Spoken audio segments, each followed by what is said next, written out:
Trading. I'm Tom McKenzie in London, and here are your top stories. The Fed's fine line. Jerome Powell readies a 75 basis point rate hike, but higher than expected job openings muddy the outlook for further increases. Risk on rally, global stocks climb before today's FOMC decision. The Hang Seng notches its best two-day run since March amid ongoing speculation over China's COVID policy. And global warning, as shipping giant Maersk cuts its forecast for container demand as economic headwinds weigh on bookings. More from our interview with the company's CEO this hour. Let's check in then on futures as investors, of course, look ahead to that all-important FOMC decision. And most importantly, the language from Jay Powell. The futures pointing to further gains, a fourth day of gains for European equities if these futures hold into and through this session. A bit of optimism still coming through on China, again, amid that speculation around easing of restrictions and COVID. At the same time, of course, as you have lockdowns of areas, for example, in the city of Zhengzhou, where you have that iPhone manufacturing hub of Foxconn. So the implications for supply chains, at least in the short term, as longer term, the speculation starts to bubble up around whether or not you get some easing of restrictions. Here in the UK, the FTSE 100 currently flat. QT, quantitative tightening, that came through from the BOE yesterday and pretty smoothly by all accounts. Over in Germany, the DAX is down 0.2%. The French CAC 40 is up by 0.4. And over in Spain, you're seeing modest gains of around 0.2%. Let's switch it over and have a look at how things are playing out cross asset then. Future stateside pointing to gains of a little over a tenth of 8%. Just reflecting on what's been happening then in the Hong Kong space. The market's now closed. There's a storm warning, so they closed for the second half of the session over in Hong Kong. But you did see that rally continue. Currently, you're looking at gains closing up 2.6%, building on the gains we saw yesterday. That is the tech index, Chinese companies listed in Hong Kong. The Japanese yen has been rallying 147, gains of about 0.6%, tying in again to expectations that maybe you get some signals from Jay Powell around the front loading coming to an end, possibly. But Larry Summers says markets are getting ahead of their skis on the bets around a pivot. The 2-year, 449, most sensitive, of course, within this context, currently yields down at the front end by 4 basis points. Let's go over to Bloomberg's MLive managing editor, Mark Cudmore. Mark, you've been looking, of course, at the Fed, the labour market, and that surprise from the JOLTS data and what it all tells us about core inflation. Yes, absolutely, Tom. So everyone's very excited about the FOMC tonight. I think part of my message is that the FOMC will drive markets for the next 24 hours or so, but not much longer than that. We'll very, very quickly move on. This is one of the least important FOMC meetings this year, even though they're going to hike rates 75 basis points. And that's because between now and the December FOMC meeting, there are 2 CPI prints, there are 2 NFP prints, and they are what will control what happens at the December meeting. They will control the narrative, and they'll happen very, very quickly. We're focused on NFP on Friday very quickly after this FOMC, but in fact, we get initial claims tomorrow, and initial claims is actually a better indicator. Now, you might need to smooth it out a bit because it's a little bit noisy. I didn't necessarily smooth it out here, but it is generally, if not a leading indicator for a session, it is very much a real-time indicator. So this is I went only up to the previous 40 years going up to 2019 because obviously the pandemic completely distorts this chart. So I had to only go 40 years there. But you can see that this is the great financial crisis. You can see exploded initial claims. You can see in 2001, a great leading indicator. Initial claims exploded before the recession came in. Again, back in the late 90s, it was a leading indicator before the recession. Right now, we've got initial claims that are below any level in history before a few years ago. This is the prior nadir, kind of going into the dot-com bubble. So basically, initial claims are still super low. It's another confirmation, and this is looking to the future, it's looking to tomorrow, that will show that the JOLTS data is not erroneous. We still have a super hot jobs market in the US that cannot let the Fed step off the pace, cannot let the Fed be complacent. They must focus on inflation. Talking of inflation, let me show you one other chart.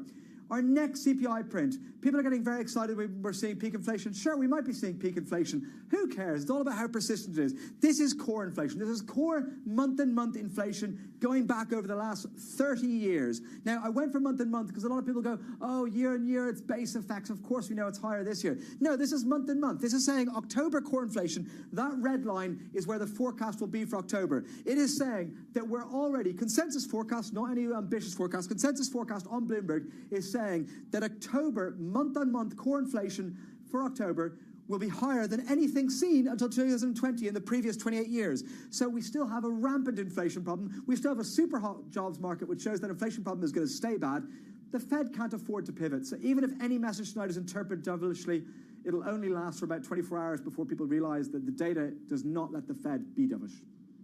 Wonderful context as ever, really underlying and underscoring the point by Larry Summers there, Mark Cudmore, and just remarkable to think that there are almost 2 job openings in the US for every one person who's unemployed, just underscoring the tightness, as you say, of the labour market there. Bloomberg M-Line Managing Editor Mark Cudmore, excellent analysis and context as ever. So, of course, it is Fed Day. There is broad consensus of a 75 basis point hike. It would be the 4th straight jumbo move by the central bank, pushing rates to 4% at the top end, the highest since 2008. An unexpected rebound in US job openings, as we mentioned in September, does add further pressure on the Fed to continue with its most aggressive tightening campaign since the 1980s. Very pleased to say we are now joined by Madison Fuller, Global Investment Strategist at JP Morgan Chase. Madison, thank you for joining us in the studio. Thank you for having me. I know that you're going to be zeroed in on the commentary of Jay Powell. That's the importance today, as markets have essentially baked in that 75 basis points. What are you going to be looking for, in particular, from that commentary, from that language from Jay Powell? Sure. So I think the good news is that growth is holding up really well, but the bad news is that ultimately pushes the Fed even further out in terms of how much it really needs to employ its interest rate hikes. And so what I'm really listening for from Powell today is not so much do we get confirmation of the 75 basis point move, which I do believe that we'll get, but what is the rhetoric surrounding that move? So do we get a sense for the lagged effect of monetary policy? Do we get a sense for potential smaller interest rate hikes ahead?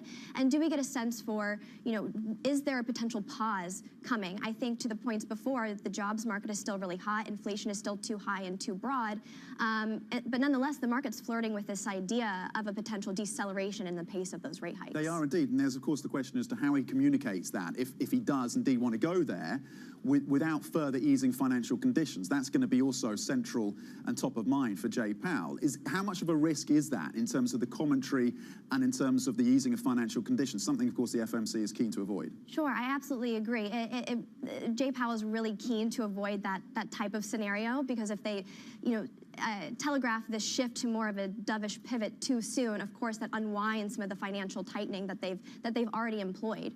And so when I think about what that means, I think we also need to stay centered on the fact that monetary policy is also still already incredibly restrictive. This is an incredibly acute environment for the increase that we've seen in real interest rates. The increase in real interest rates that we've seen is 2 times that of what we saw during the taper tantrum. We've never seen an increase in financial tightening as much as we have since the 1980s without a recession.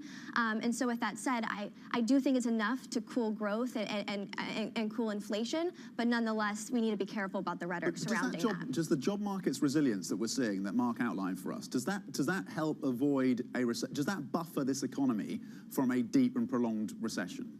Yeah, I mean, I think when I think about the type of recession that we could ultimately have, it's one that I think would be more average in nature rather than one that is more severe and crisis-like. So from that perspective, we are coming from a fundamentally healthy starting point for households, for businesses. Banks are broadly free from excesses. Inflation expectations further into the future do remain anchored, and so that's why I think we're avoiding this more severe GFC-like scenario. But nonetheless, I do think that the clear risk is that of over-tightening and a recession as a result of that. When you look at the earnings picture, and if you strip out what's been happening in energy earnings are already in a recessionary environment. What does that tell us about the earnings picture going forward? Right, so I think when it comes to earnings, it's certainly been a very mixed season. We're looking at, potentially 2.8% of Q3 earnings growth year over year. And when I think about that relative to history, that would be the weakest quarter since 2020. So we're very clearly seeing a slowdown in earnings growth. That said, I don't think earnings expectations are yet fully pricing in this probability of a recession. So consensus earnings peaked out for 2023 around $250 EPS. We've seen it move down to $237. I think to really see an average recession baked in, you need to get down to $210. $210 from $237. Still overly optimistic when it comes to the recessionary impact that's been priced into these equities. Fantastic analysis. Madison Fuller is going to stay with us. We'll get more of your calls after the break. The global investment strategist, of course, at JP Morgan Chase, and more calls just in the next couple of minutes. Let's get back to what's happening in terms of geopolitics. Israel's fifth election in 4 years looks set to return Benjamin Netanyahu to power, with exit polls suggesting his strategy of forming an alliance with the nation's far right has succeeded. The former Prime Minister's bloc looks on course to gain 61 or 62 seats, enough to form a slim majority in the 120-member parliament. Meanwhile, Denmark's Social Democratic Prime Minister looks to have unexpectedly won a majority in a nail-biting general election. Mette Frederiksen and her allies won 87 seats compared with 72 for the right-wing opposition bloc. The outcome will allow the Prime Minister to finally put a pandemic-era mink scandal behind her and push forward with pledges on the transition to green energy and fixing the Danish health service. In Brazil, President Jair Bolsonaro has vowed to respect the constitution but stopped short of formally conceding to Lula da Silva. Instead, his chief of staff, acknowledged Sunday's election defeat, saying the president had authorized him to formally begin the transition process. Bolsonaro lost to Lula by less than 2 percentage points. That is the narrowest margin in Brazil's history. That's a check of your global news, of course, every 24 hours, or 24-hour global news. All the top stories for you. Coming up, traders rush to buy scarce UK debt from the Bank of England while they still can. We will get the latest on the UK next. Stay with us. This is Bloomberg.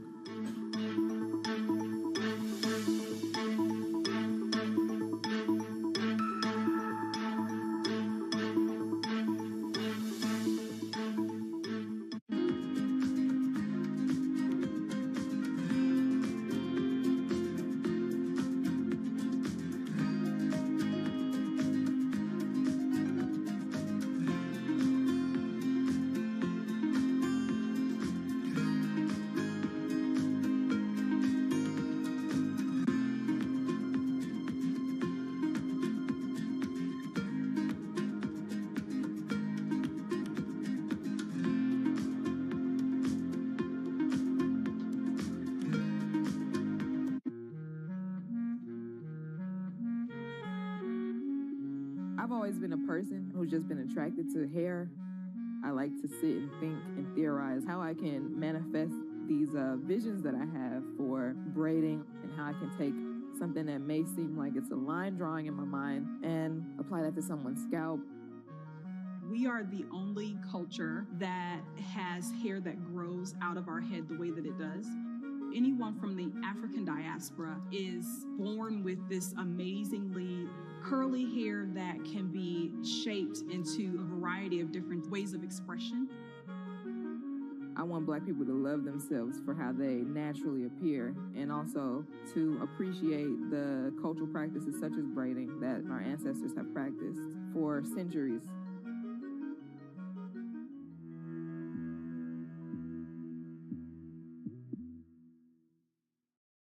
Today's CFOs are reshaping the C-suite, positioning companies to meet the next generation of challenges, breaking out of traditional roles to become chief future officers.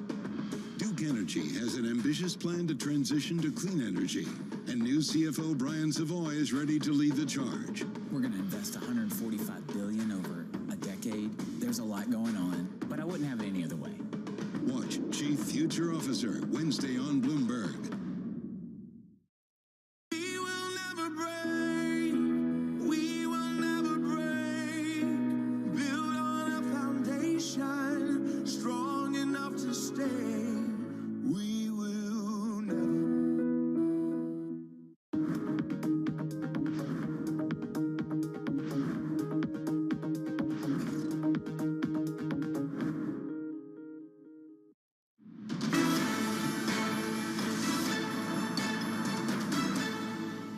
I think the change in government has really helped the markets understand the future policy. I think there's still a lot of work to do. I think the UK economy is going to go through a challenging year, 18 months. There probably is going to be a recession. How deep, we don't know yet. But it's better today than it was 2 weeks ago. And that was HSBC CEO, of course, Noel Quinn, on the UK economy with Yvonne Mann and David Inglis, of course, at the Global Financial Leaders Investment Summit in Hong Kong. Still with us is Madison Fuller, Global Investment Strategist at JP Morgan Chase. So we heard there from Noel Quinn saying a recession is baked in now for the UK. The situation is better than it was a couple of weeks ago. As we look ahead to the BOE decision on Thursday, we focus on the Fed today, BOE on Thursday, expectations from some in the marketplace that they could go 75 basis points, but they don't have the fiscal plan because that's been pushed back to November the 17th. They do not have the OBR analysis. It's a very murky picture for the Bank of England. Can they really go 75 basis points with that lack of data and with the softness that we're seeing in this economy? Sure, and so I think that's the balance that they're really trying to find. Of course, you're looking at an ever-weakening growth environment, but at the same time, you're also looking at inflation at a 40-year high. And so I think with that in mind, the Bank of England needs to join the ranks of the other central banks like the Fed and the ECB with these, more monster 75 basis point moves. I think from there, as you make monetary conditions tighter, you can continue to, weigh that balance between fighting inflation and also confronting that weaker growth mix. Ultimately, I think the Bank of England will probably hike to around 4% by next year. That said, I do think that the risks at this point in time are still more skewed to the upside, given that supply shock of a type of inflation that we're seeing. What does 4% here in the UK, what does that do to the economy? With that said, I think, you're certainly looking at a, condition of tighter monetary conditions. And of course, we've already started to see that flow through the economy. Mortgage rates have more than doubled. I think we continue to see that inch higher from here. And I think we continue to see that start to roll through the economy. We're likely to experience some labor market weakness in addition to that as well. And that risk premium on UK assets that, of course, came about as a result of the mini budget. Some of it's come off a little bit as a result of the new Prime Minister and his Chancellor, but not completely. To what extent, how long does that risk premium that's been added to UK assets, how long does that hold? When can the new government kind of chip away at that and the BOE? You're right. I mean, a lot of that financial risk premium has come out of the market as we've moved beyond that unfunded fiscal plan. We've, I think, moved back towards more fiscal conservatism. But I think to really get a sense for when some of that risk premium will come out of the market, we really need to look forward to this next catalyst when we get the OBR report on November 17th. And we'll get a sense for just how much fiscal conservatism that government policymakers are really looking to employ. Okay, I have a question that's come in through from one of our viewers on the IB. Asking me to put this to you. What do you expect to be the winning factor at the end of the tunnel? So presumably the end of the rate hike cycle in terms of credit or equity? That is the question. Credit or equity, which wins out at the end of this? I think from the starting place that we're in right now and looking at the yields that we're seeing broadly across the globe, but especially in the U.S., this is a really compelling environment for fixed income. With investment grade yields at 6%, you can get equity-like returns with far less risk and kind of ensure more of that certainty of outcome. And not only that, when you think about the yield and the carry on that 6% for investment grade, that actually offsets a further 90 basis point rise in interest rates from here. So I think that's really compelling. And of course, if you do see a recession, you're looking at really meaningful returns. Okay, so the compelling factor around 6% on high, or investment grade, high yield, are you getting the spreads? Are they compensating you yet for that additional risk? I don't think so. I think when I look at the high yield market, they haven't priced in nearly as much weakness. I'm expecting further defaults to increase from here. I think in order to really be compensated in high yield, you need to be looking at yields, 11% or higher, and you need to see spreads around 700 basis points, and we're just not there yet. And just briefly, your equity sector bias at this point.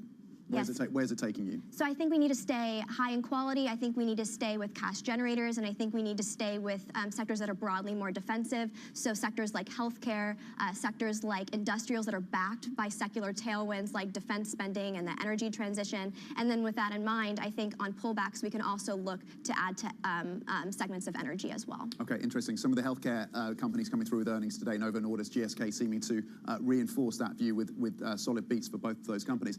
Madison Fuller, thank you, as ever. Thank you for coming to the studio with those calls. Of course, Madison Fuller, global investment strategist, looking ahead to the Fed, the BOE, and with some views on investment-grade credit and where to position within equities, JP Morgan Private Bank.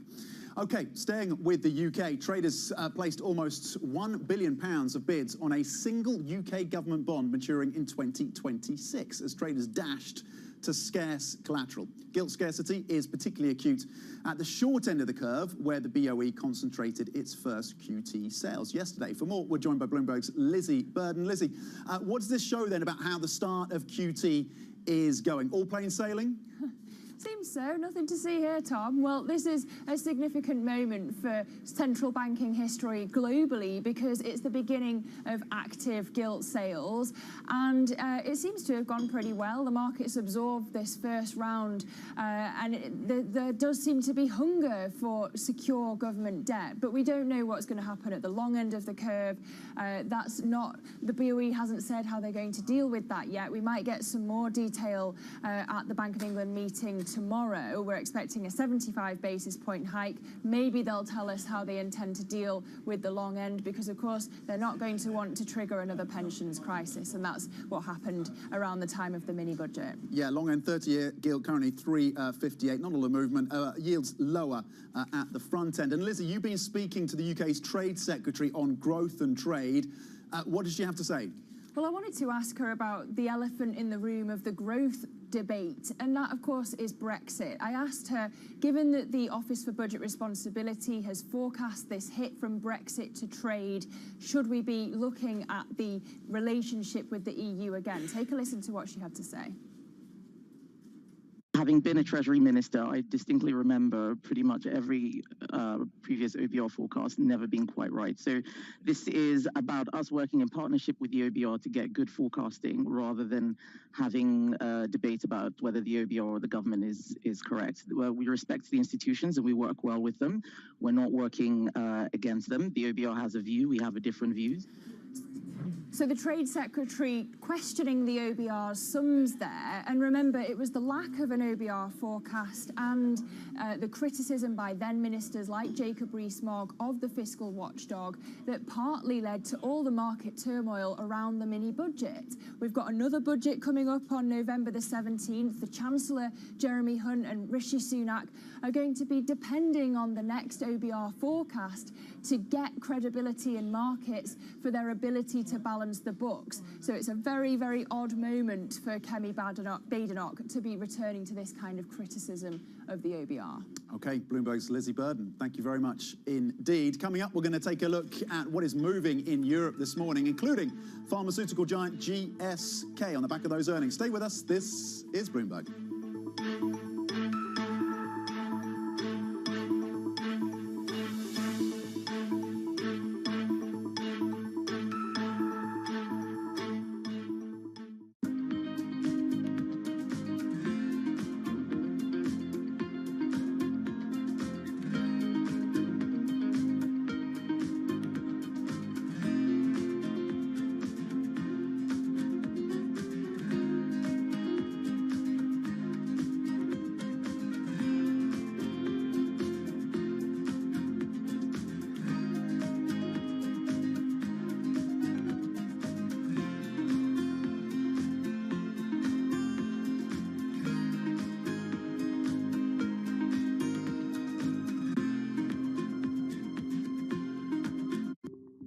In the past 2 decades, China has built large infrastructure projects in almost every country in Africa.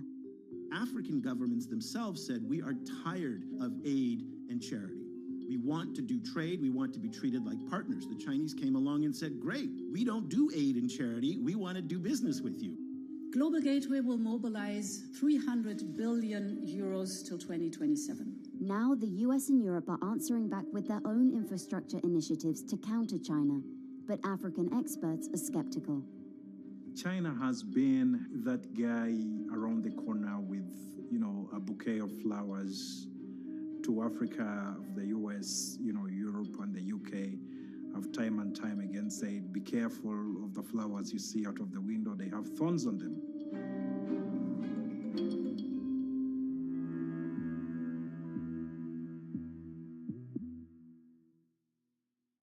No one covers the world like Bloomberg. Because Trustonomics is being dismantled, MPs behind the scenes are asking what's the point of having her at the top? Can the strong dollar amplify the world's risks of instability? Xi Jinping said complete reunification must be realized. With unmatched reach and resources from more than 120 countries, the moment news breaks, 24 hours a day.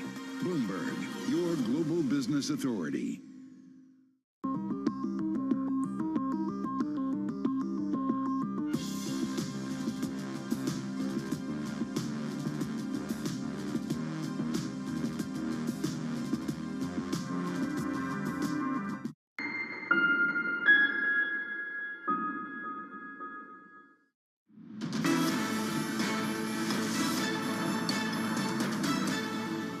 What we're trying to do is to grow this virtual asset ecosystem in a responsible and sustainable manner.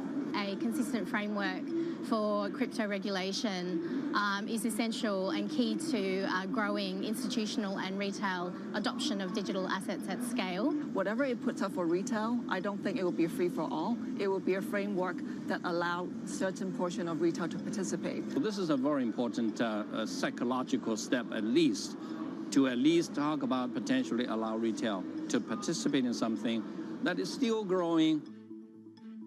Okay, key voices there on the latest in Hong Kong fintech. Let's check in on a couple of the movers, a couple of the corporates that are moving today. Some of these are earnings related. In fact, all three of them are. But there's a big move lower for Maersk after that shipping company cut its 2022 global container demand and forecasts to between -2% to -4%. This was despite the fact that third quarter earnings came in as a beat of just over around $9.5 billion above the estimates. But it is that cut to demand that they see for shipping and freight that is weighing on that stock this morning. GSK coming in with a beat with their earnings currently up 0.7% and revising up their forecast for operating profit. Novo Nordisk, also of course a drug maker based in Denmark, gaining 3.5%. They have boosted their full-year sales and they see continued strong demand, particularly for diabetes treatments and their new obesity drug in the US. So a mixed picture across those three individual stocks. We're going to be hearing more from Moller Maersk later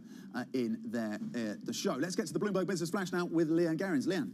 Tom, good morning. Sources tell Bloomberg that CVS, Walgreens and Walmart have tentatively agreed to pay more than $12 billion to resolve thousands of lawsuits accusing the chains of mishandling opioid painkillers. This is potentially one of the biggest settlements following more than 5 years of litigation. Now, Uber shares surged in the US after posting sales ahead of analyst expectations. Gains in ridership are easing concerns inflation would affect consumer spending. Revenues surged 72% in the latest quarter. The chief executive, Dara Khosrowshahi, says results were boosted by cities reopening, booming travel, and a shift from retail services. I do think that inflation has affected everybody, and I think has re-baselined to some extent prices. So I don't think that prices are going to go down to pre-pandemic levels. And that's your Bloomberg Business Flash. Tom. Leanne, thank you. Currently, your European markets, the benchmark is up 0.5%, so modest gains as we look ahead to that decision from the FOMC in the language of Jay Powell. Futures stateside, the S&P EMEs up by 0.4%. Coming up, more on that China stock rally, lockdown speculation, some other key stories from the region. Stay with us. This is Bloomberg.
What do you say to the cynics that say, look, it's all nice and fine, but a lot of it is greenwashing, and you're not a good company, you're just a less toxic company than some of the other oil majors? Well, the first thing to say is that, you know, I'm a big believer in we need to put ourselves in other person's shoes in life in general. And so I understand that point of view, and I get that people have that perspective. I don't agree with that, obviously, but I understand where they're coming from.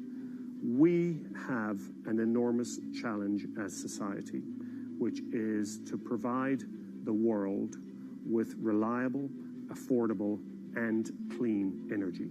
That's what society wants. That's what society needs. And I believe in my heart that a company like BP is actually one of the few companies in the world who can actually make that happen. We can talk about the things that we're going to grow and over the coming years, and I find it hugely exciting and energizing for our organization. But that's what the world needs, and you simply can't go against the grain of society. You can't defy gravity, and that's why we're making the change that we're making.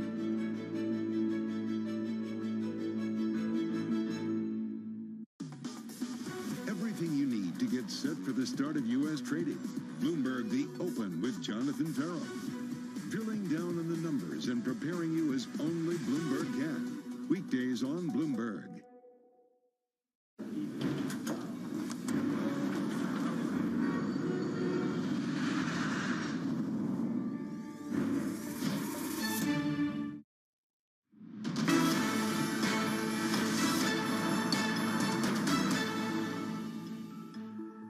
Welcome back to The Open. We are 30 minutes into the European trading day. Happy Wednesday. Here are your top stories. The Fed's fine line. Jerome Powell readies a 75 basis point rate hike, but higher than expected job openings muddy the outlook for further increases.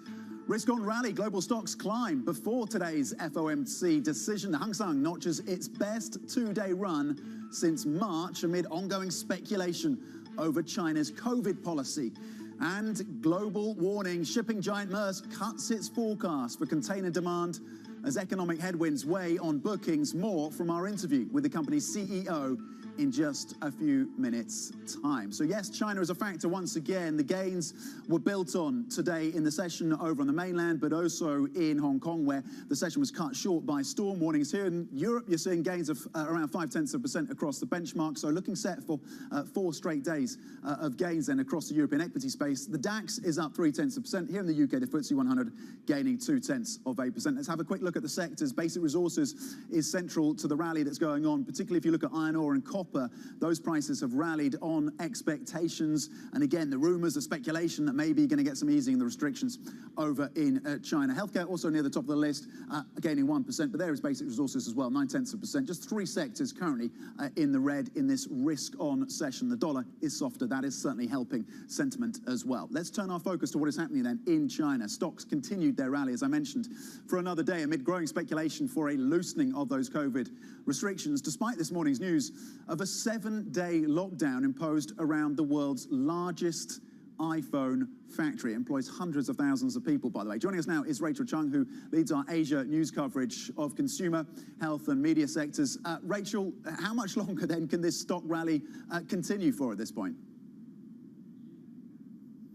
Well, to be honest, the latest rumor is that there's going to be some sort of meeting on Friday, but I think a lot of people also probably expect that on Friday there'll be a massive sell-off as people realize a lot of this is really just Chinese investors grasping at straws. You know, from what we can tell really on the ground, there is no change at all in China's strategy, right? In Wuhan, no restaurants are open. In Shanghai, schools are closed. In Zhengzhou, where the world's largest iPhone factory is, locked down for 7 days. You know, that really harsh COVID-0 policy is still ongoing. And we have no indication from the government that they have any intention of shifting it anytime soon. We know that President Xi Jinping has held up the fact that China has a very low death toll compared to the US as, you know, a major triumph. And as long as the virus will kill people, as it will, because Chinese old people are very under-vaccinated, you know, the risk remains and they have to keep the virus out.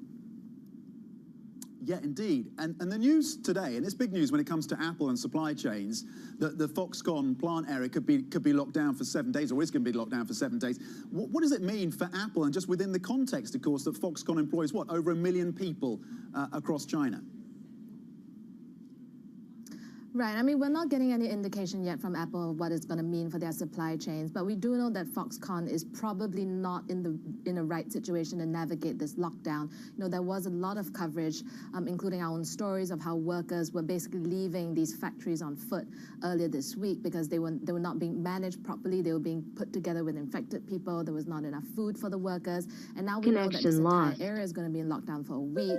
Technically, how Chinese factories run during lockdowns is that they maintain what's called a closed loop, where the workers just live on site, you know, but that requires just a massive logistical effort to make sure these people are fed and clothed and have adequate places to sleep and to live. And once an outbreak occurs, that adds to the anxiety and the panic as well.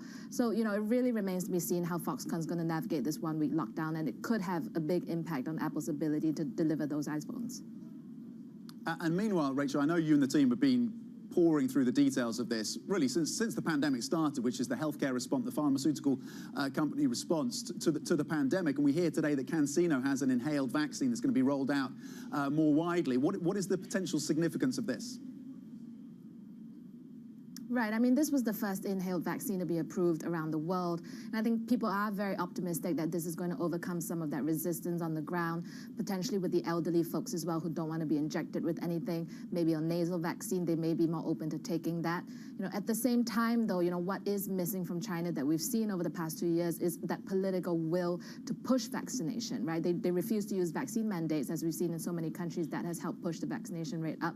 China doesn't want to use that. And we know that for people over 60 in China, it's still under 70% are boosted. So it's a long way to go, and you do need to see that political will with vaccination before you can get those rates up, whether or not you have a nasal vaccine.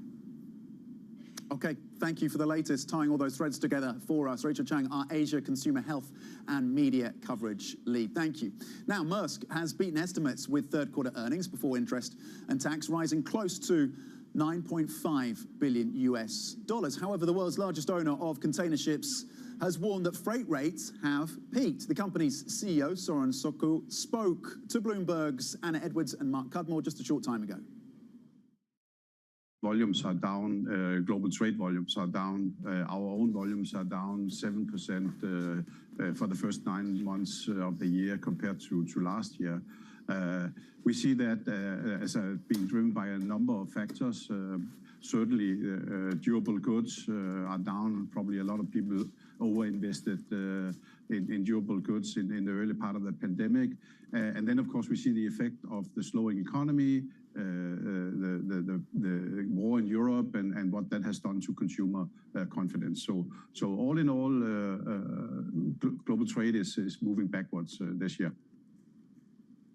Soren, as you say, it's going backwards. This is a very, very bleak outlook. I'm trying to understand how dramatic this is to the global economy. You know, you've had an awesome third quarter, but now you're rapidly downgrading forecasts.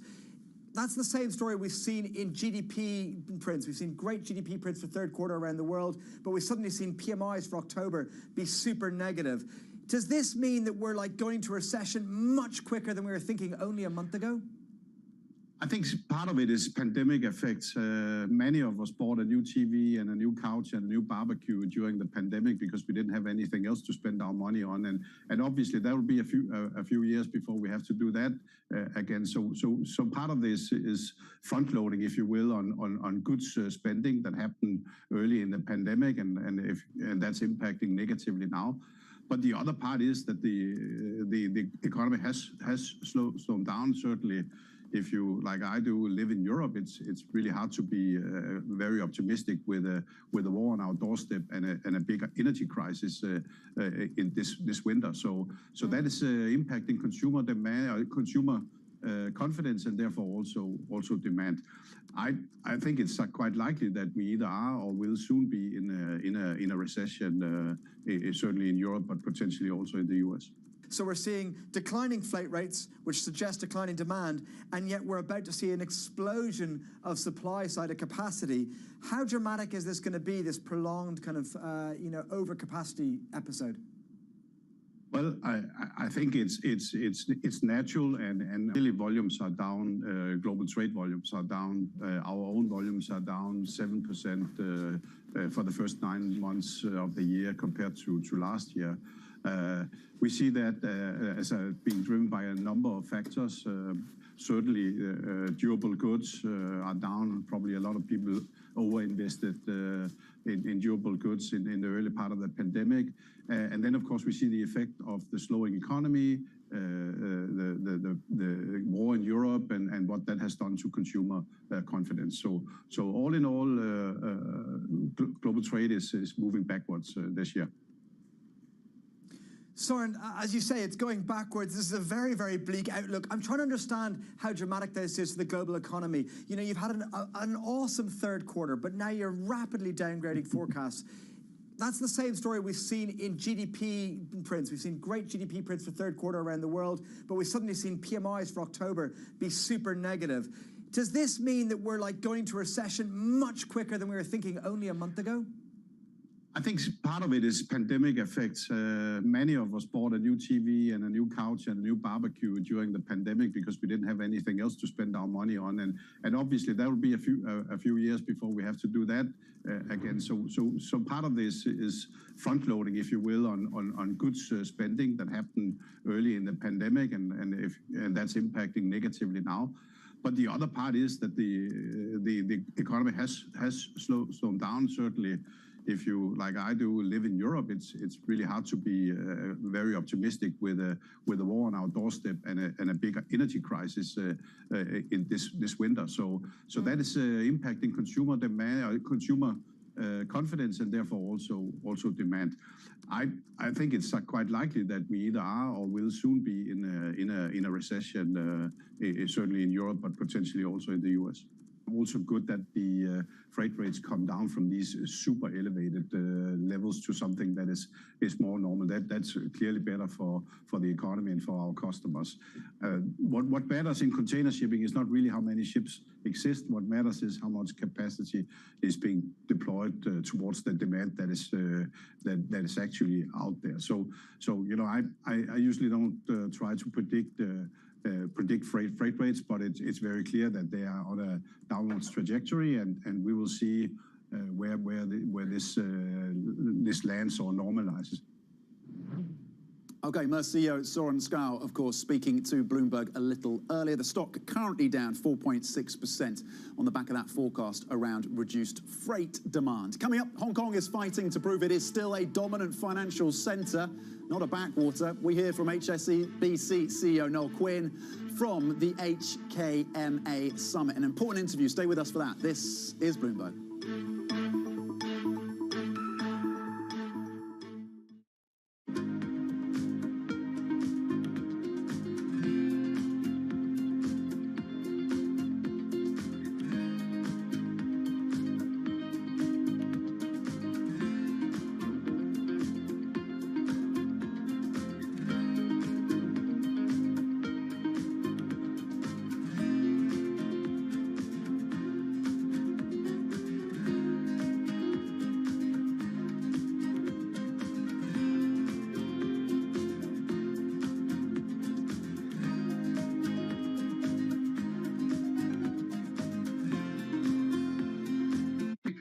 Crucially important, and I think we've moved from this attitude from it's an indulgence, a waste of time, almost an illness that needs a cure. For something as universally important to human life as sleep, mysteries surrounding its necessity and utility have only just been recently uncovered. Some of our biggest discoveries were in the 1970s or 1980s, and so it makes it a really exciting field because it seems as though we're uncovering new insights each and every day. Some scientists are going further to find out how sleep and what happens there can be harnessed to further expand our understanding. It's easy to memorize things. That makes you smart if you can spit back a lot of facts. But if you want to be wise, if you really want wisdom, you've got to know when and how and why to use that information. And that's what your brain figures out while you're sleeping.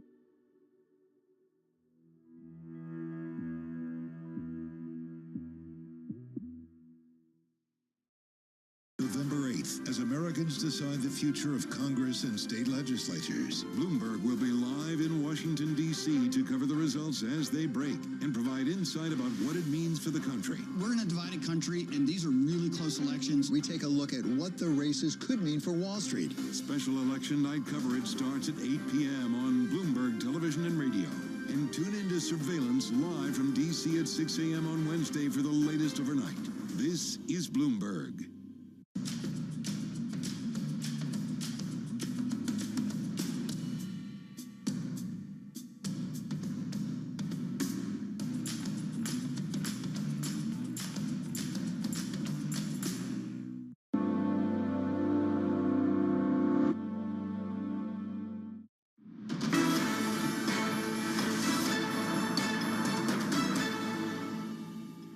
It's my third visit this year, so congratulations. Thank you. You made it. Thank you. Yeah. Quarantine warrior. And it's good not to be in quarantine this time. And I think that's the story for Hong Kong. Hong Kong is now rebounding. It's coming back out of the COVID problems. There's a very determined attitude from the government here to make sure Hong Kong can rebound, that the economy is open to the international community. And it's important for us, the international community, to actually support Hong Kong on that journey. What do you think has been, for you, the biggest thing that you want to get away from this conference, in HKMA or even the government? What is your immediate request? Well, there were some very clear policy statements this morning from the chief executive on how he and the government and mainland want Hong Kong to be an international financial centre, to remain as that. They've launched a number of policies to try and make sure that Hong Kong remains open to the world. They've made determined progress on unlocking Hong Kong following COVID since the summer, and it's great to see that progress. More still to come, but it's great to see it. And I think what we now have to do as institutions is support Hong Kong rebound. It's an important international financial centre. I have absolute no doubt it will remain as such for the long term. Does it mean more staff from HSBC moving to Hong Kong? We're investing more in Asia, and that's in Hong Kong. We're continuing to grow our business. I take our trade business this year, it's up over 15% of the half year. Yep. So that's doing well. It was up 15% last year. We're continuing to invest in China, in our wealth business in China, but I'm also investing in Singapore and India. I still see Asia as a strong platform for growth, connecting Asia to the rest of the world and the rest of the world to Asia. Do you think China just needs to adjust its COVID-0 policy just quickly? I mean, it's for governments to determine their COVID policy. And when I look at China over the long term. And I think China will emerge from COVID, as every other country in the world has done. It will be important economically to do so, and we'll be ready and willing to help them then rebound their economy. Do you think that's why we're seeing this turmoil in Chinese markets here right now? Is it purely based on what, this whole reopening story, or are there other matters too? I think the COVID is a big story because with a restriction in movement into and out of China, it's very hard for the international community to reconnect with that economy. But it will rebound, and China will open up at some point in time. But I think it is important for the economy, for China eventually, to find a solution to the COVID strategy. But we're still trading well in China. Yeah. Our trade into and out of China is up year on year, and we continue to invest in our wealth business. We've got increased over 1,300 wealth managers in the Greater Bay Area, focused on tapping into the mass affluent wealth opportunity in China. We've continued to do that during COVID. Can you give us a number in terms of staffing and headcount? How much do you want to see increase on that part of the We've board? said that we want to take our wealth managers in China to around 3,000 over the near to medium term. So we're over a third of the way through that. Okay. How are you managing your exposure to the property market in China? Obviously, we did see your provisions increase here in your latest earnings. Do you foresee a big spike in real estate losses in China? At what point does this damage your balance sheet anyway? It's a challenged sector at the moment. It's going through significant policy change. It's going through significant adjustments as a sector. I'm not going to understate that. We have provided well. We believe that it will take some time still before that sector stabilizes. But I'm encouraged by some of the policy changes that have been introduced recently to put liquidity back into that sector domestically, to complete the projects that need to be completed. And I'm hoping then that will start to stabilize the sector. But I think it will still take some time before we can see the route out of the current challenges on China. Okay, that was HSBC CEO Noel Quinn there, ending with his views on the real estate crisis in China, speaking to our colleagues there in Hong Kong. Meanwhile, Credit Suisse's long-term rating has been downgraded by S&P. It comes as reports emerge that the Qatar Investment Authority is planning to increase its stake in the troubled lender. For more on this, let's bring in Bloomberg's Tom Metcalf, who's across all things when it comes to the financial sector here. Tom, how does this Credit Suisse downgrade by S&P, how does it compare to other lenders? Yeah, well, it puts them right out at the bottom of the ranking among investment banks. And I do think it's a pretty significant change because it's this kind of rating that sort of dictates how people trade with banks. So when this happened to Deutsche Bank, they really saw their market share drop. Obviously, that's something Credit Suisse is kind of trying to avoid right now. So I think this will have ramifications going forward. And it just shows the extent to which, you know, the bank is changing before our eyes.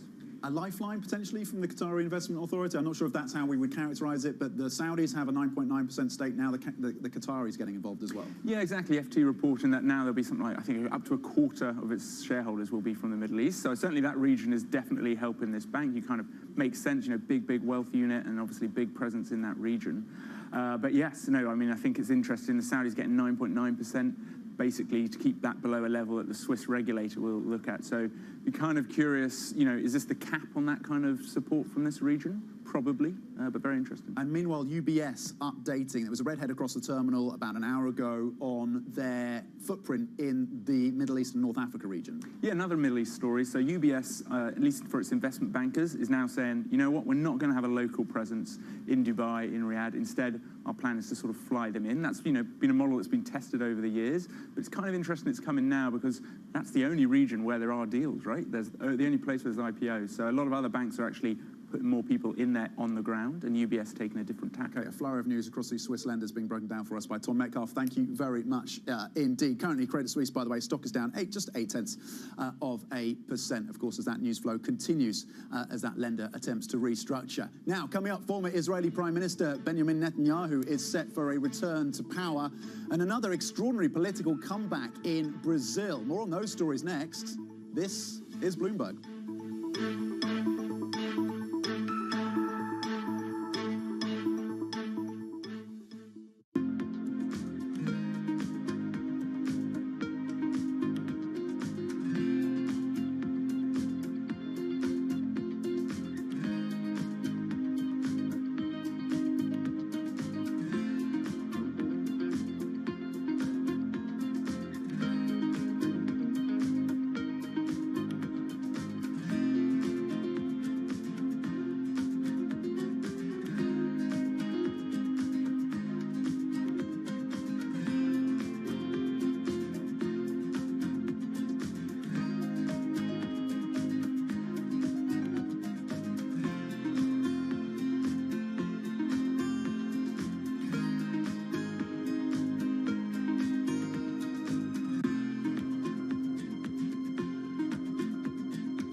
Energy prices and a short supply of key chemicals that produce synthetic fertilisers are sending pig, cow and horse manure prices soaring. Even human waste is in demand as farmers hunt for alternatives.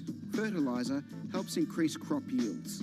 You can see how much moisture is held into this. It's a lot of organic material into the compost, so it breaks down. The manure and the straw breaks down into a friable mix that can be mixed into your soil in the ground and for growing a whole range of different vegetables. Holds the nutrients in, holds the water in, and it really increases the kind of biodynamic profile of the soil. The recent price spike could mean more farmers going organic for the long term.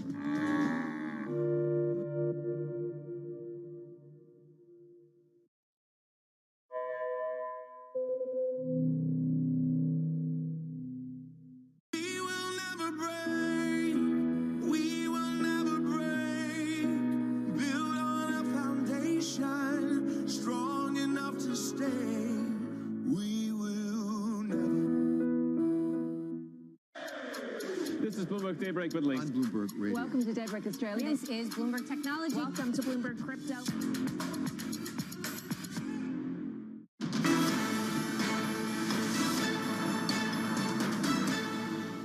Welcome back to the Open. 52 minutes into the European trading day. You're seeing gains of 0.4% across the benchmark futures in the US ahead of that all-important decision by the Federal Reserve and the guidance from Jay Powell. Futures stateside pointing up by 0.3%. A couple of lines crossing on the data and the economy of Europe. France, October manufacturing PMI coming in below the estimates, just marginally, 47.2. The estimates have been 47.4, but of course, well below that line, that 50 line of expansion above anything above 50. So 47.2 in terms of October manufacturing PMI for France. Italy also coming in below some of the forecasts. Manufacturing October PMI coming to 46.5, falling to 46.5 over in Italy, below the forecast as well. Again, just underscoring the softness in the Eurozone economy. Let's get back to what's been happening geopolitically, though. Some stunning news, including a stunning political comeback in Israel. Former Prime Minister Benjamin Netanyahu looks set for a return to office, with exit polls suggesting his strategy of forming an alliance with the nation's far right has succeeded. And in Brazil, President Jair Bolsonaro has ordered a transition to power, after narrowly losing to his bitter rival, of course, and former President Lula da Silva. Joining us now to break down these stories is Bloomberg's Mark Champion. Let's start with Israel then. A stunning comeback for people who are not following in terms of granularity of Israeli politics. Remarkable, again, to see Netanyahu on the front pages with this win. It absolutely is. I mean, on the one hand, we can say he's a known quantity. He's been around a long time, but he was the subject of a series of corruption trials, I think this has surprised a lot of people. And I think there's some concern because of the way in which he's done it. So that, what he's done is to reach out to, parties that were formerly considered really marginal on the right, and he's collected them together. That's given him enough votes, and some of those, parties are now going to have cabinet posts, and because he relies on such a slim majority, they're going to have power. And meanwhile, in Brazil, the transfer of power is underway now, but it was a very carefully worded statement from Jair Bolsonaro after spending 2 days with no comment on this loss. Yeah, I mean, I think what you have to say that on the one hand, there's a massive sigh of relief that, he did it, that he did make the transition of power. It was looking for a little while there like you were going to have something like we saw in the US when Donald Trump refused to concede, and you had people out in the streets blocking the roads in Brazil. So, there was real, quite deep concern. I think that concern lingers because of the way he didn't say the words. He didn't, he didn't concede. He didn't say, he allowed a transition, but he didn't do more than that. And so that could allow him to continue to throw questions over the legitimacy of Lula da Silva, going forward, and really sort of poison the months going forward. So, but we'll have to see. And you touched on the US midterms, and it looks like the Republicans the polls suggest, are going to do pretty well. How much of a rout are the Democrats expecting? Well, I mean, it's a big change from just a few weeks ago, and so suddenly the polls are showing that the Democrats may lose 25 seats. Is that in the House? Yeah. And that is actually pretty normal. The average is 25, in the midterm. So that's pretty normal. But on the other hand, we're at a moment where this will be a big change, and it will make it very difficult to get legislation, anything done in the House. Okay, Mark Champion, fantastic analysis. Thank you on all of those three important stories. That is it for the European Market Open. Surveillance Early Edition is up next. Your markets here in Europe still holding up 0.3%. Futures also higher in the US. The dollar is off by 0.3%. It's risk on ahead of the FOMC, Jay Powell's decision, and that commentary, whether or not he signals a slowdown in these rate hikes. Markets baking in 75 basis points from the FOMC later today. Stay with us. This is Bloomberg.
they're getting hundreds, maybe even thousands of applications. So software has come in to automate the process.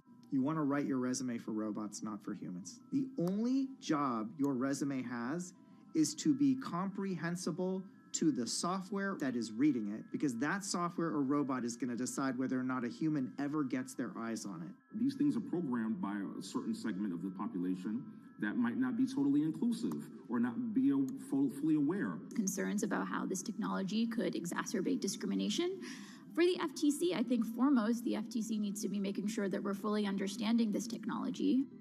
We don't trust companies to self-regulate when it comes to pollution. We don't trust them to self-regulate when it comes to workplace comp. Why on earth would we trust them to self-regulate AI?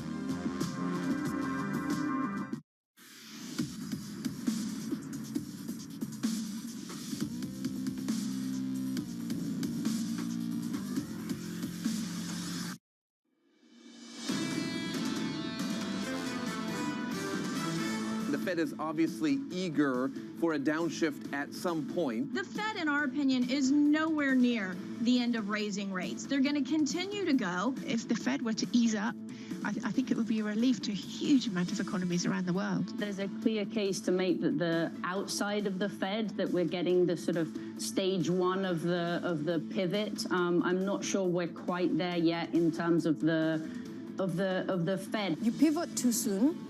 Or if you step down too soon and second round effects are starting to de-anchor, then you run the risk of actually losing your credibility as a central bank. This is Bloomberg Surveillance, Early Edition, with Anna Edwards, Matt Miller, and Kaylee Lines.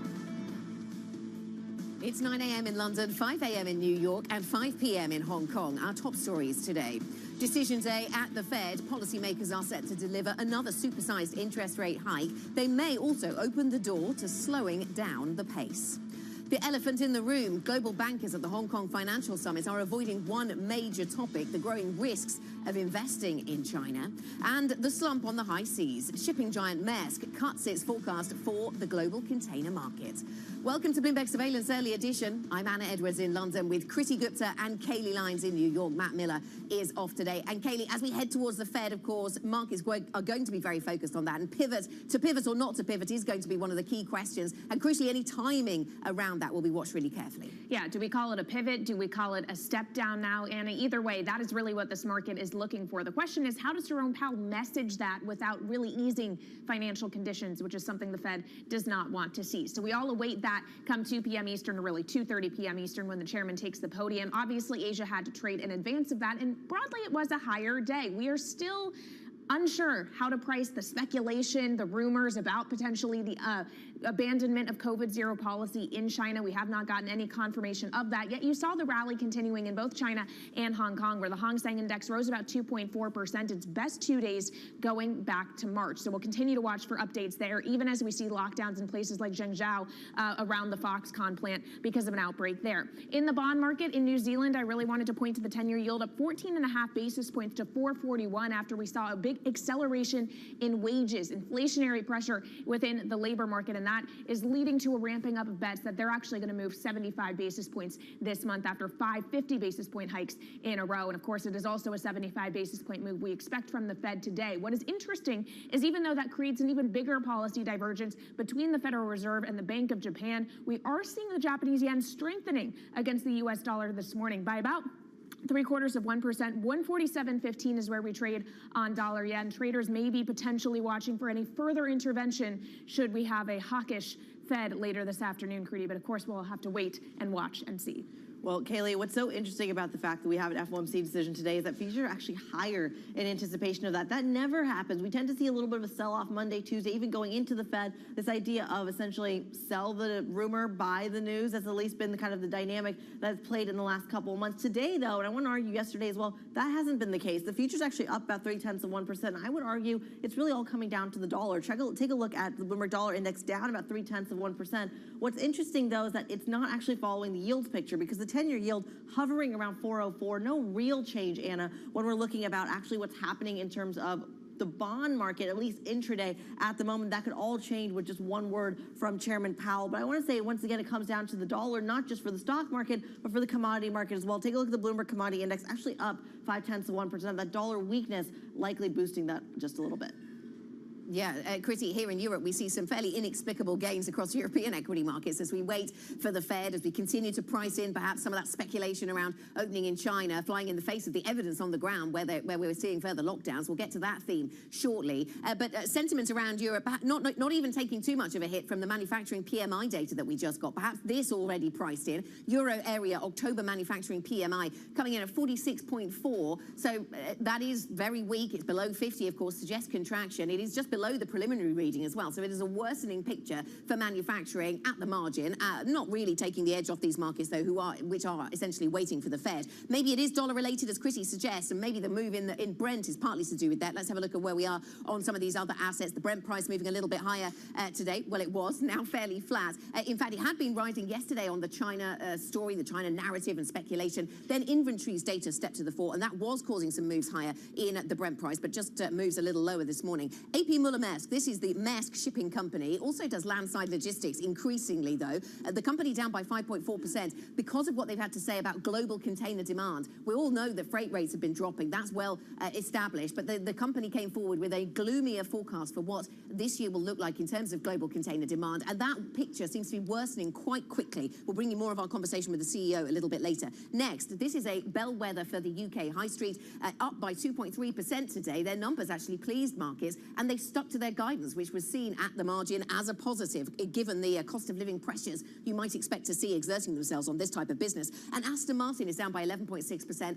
On days like this, I do wish that Matt was here, because he would like this story, of course. Not the direction of travel for the stock, and not the story itself in detail, but this is another company reporting that they are still facing supply chain issues as we all look into what's going on in inflation, and we get ready, of course, for the Fed. Important to keep in mind some of these stories that we're still seeing supply chain disruption out there, Kaylee. Yep, it's definitely a micro story telling a bit about the macro picture. And on that macro policy picture, the Fed, as Anna mentioned, is looking set to deliver a fourth straight supersized rate hike today. But economists are split on whether the tightening pace will stay steady or slow in December. White House economic advisor Jared Bernstein spoke with Bloomberg's David Weston yesterday, talking about how President Biden endorses the Fed's moves. He has said, I am going to stay out of the Fed's knitting when it comes to this rate hiking cycle. Now, history is littered, including the previous administration, with presidents who took a different position and got in the Fed's grill anytime they were raising rates. The president has, in fact, endorsed their pivot and argued that they are the first and foremost inflation fighter, and that's where we're going to stick it. Obviously, the pivot he's talking about is the pivot from easy policy to tighter policy, not the pivot we've all come to talk about in recent months. Bloomberg's Valerie Teitel is joining us now for more. So, Valerie, can Powell signal a slower pace of hikes while pushing back against any interpretation that it implies a lower terminal rate and by extension not easing financial conditions? Yeah, Kaylee, that's the big question. It's all going to be down to how he justifies the step down. Now, we know that the Fed's terminal rate, the market pricing is around 5%. It's stalled there recently, which has allowed the equity market to rebound nearly 8% from lows. Now the finesse and how he messages, hey, I want to retire 75s, but that doesn't mean that this terminal rate should come down any lower. It's going to be very, very watched. Now, we can look at some recent data, the JOLTS data yesterday, for example. That's coming in hot, right? There is not a lot out there that he can use to justify that it's time to step down. Now, Now, the job openings data yesterday, it was a game changer, I think, because we know that this data specifically tracks wage inflation. That is a core services inflation metric that is very, very important for the Fed to see some drop down in core inflation before they take their foot on the gas. Now, we know that it's not just the Fed who wants to retire 75s, but the Bank of Canada, the ECB, the RBA, but it's still unclear now that we've not seen any labor market cracks in any developed economy, no core inflation cracks in any developed economy, and no real wage inflation cracks in any developed economy. How will central banks justify this step down? Certainly something we're going to be keeping our eye on. Bloomberg's Valerie Teitel, we thank you as always. Let's get over to the Global Financial Leaders Investment Summit in Hong Kong. Wall Street's biggest bosses gathered for a panel where they discussed inflation, market volatility, and whether central banks can engineer a soft landing. One major topic was avoided: China's growing risks. Meanwhile, HSBC CEO Noel Quinn struck an optimistic tone on the topic. He spoke to Bloomberg's Yvonne Mann and David Ingles at the event. It's a huge consumption market. It's a consumption market that no one in the world can afford to just walk away from, in my view, in that it's got a huge opportunity. It's still a very significant supplier to the world as an export market. So I believe in the economic prospects of China going forward. John Liu, Bloomberg's executive editor for Greater China, joins us now from Beijing for more. John, thank you as always for joining. We're kind of feeling a little bit of a tug of war when it comes to these Chinese risks. On the one hand, well, they're actually perhaps maybe considering this kind of release on COVID policies. At least those rumors were enough to boost the market yesterday in the pre-market. But then at the same time, you also have this massive shutdown around some of this iPhone manufacturing. At least that's how it impacts the United States. Square the two for us. Well, we've seen the market react to speculation that China may open up in terms of its borders, open up in terms of regulations on companies and its lockdowns. We have not seen any actual action to suggest that. We have not seen any official announcements to suggest that. Indeed, we've seen the opposite, just as you mentioned with the plant in Zhengzhou, where 4 out of every 5 new iPhones is made. We are seeing more lockdowns. We've seen that in the city of Wuhan. We've seen it in the city of Shanghai as well. And so the authorities sure do not act like they are planning to loosen up. Markets, of course, are acting differently. I think, if anything, the most definitive thing we can say is markets are eager for any news about a potential opening up of this economy. Yeah, John, I like the comment from our colleague John Authers, who said markets like COVID zero so little that they will literally believe anything, which seems to be a fair way to describe what we saw from markets in the past 48 hours or so. Back to where Kriti was starting this conversation around this gathering in Hong Kong of Wall Street executives, all talking very animatedly about the global economy, the challenges it faces, but not talking really about risks, geopolitical risks attached to investing in China. Well, this event, it was put together as a way to show that Hong Kong was back open for business. And these CEOs were invited to try and headline that event to show that, again, Hong Kong has become a financial center. And so I think what you see is these CEOs obviously coming, trying to do that, trying to show that they are bullish about not only Hong Kong, but China. And we've seen at the end of the third quarter, the world's leading arranger of share sales was CITIC Securities from China. It's the first time since 2009 that it was not an American firm leading that league table.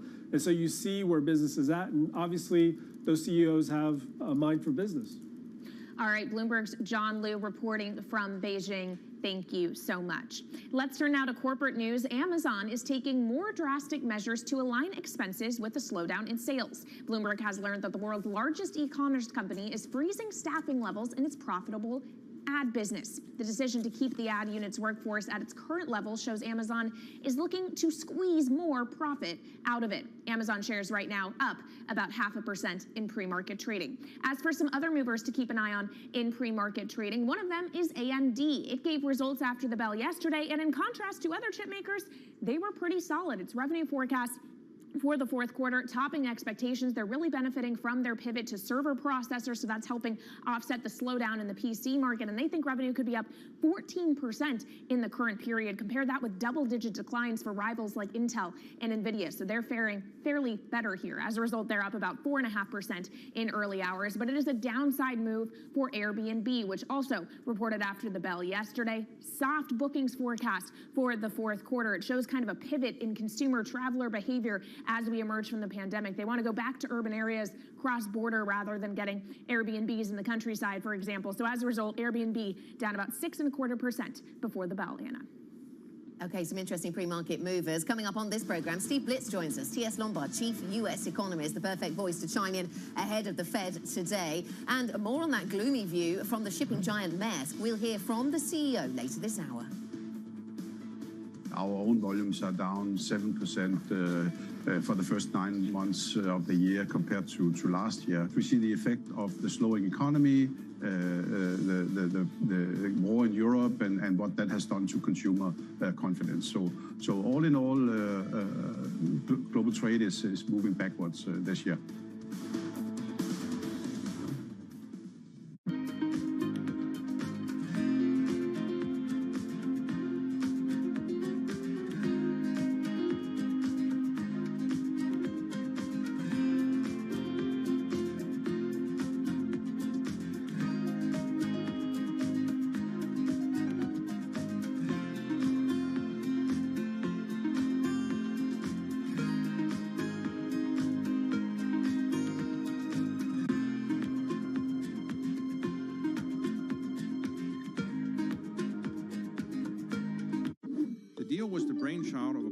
CEO Mark Rowan. In January, Apollo closed its $11 billion all-stock merger with Athene Holding. It had already owned 35% of the insurer.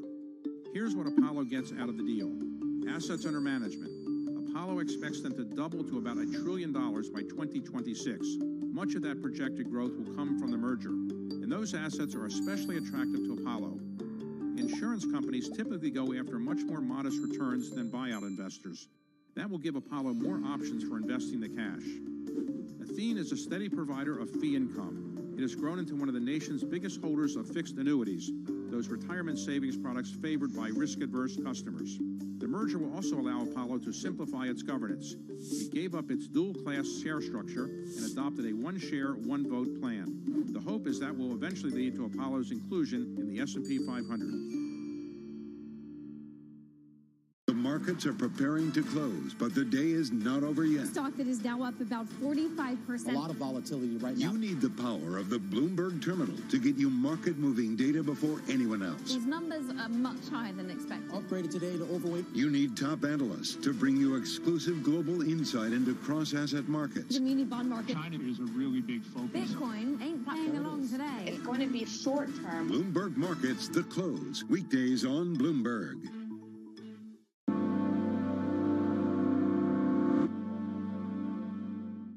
Markets expect another rate hike. Investors obviously skittish. What the Fed do on November 2nd is key to everything. But where will the Fed go from there? No sign it is ready to stop tightening. Everybody talking about a step down. They're going to wimp out and they're going to blink. Trust Bloomberg for the fastest coverage and exclusive analysis. Do we want this Fed to force a recession? The Fed's going to torpedo momentum. In markets like this, everyone's a long-term investor. Bloomberg Surveillance. The Fed decides. Today on Bloomberg, your global business authority.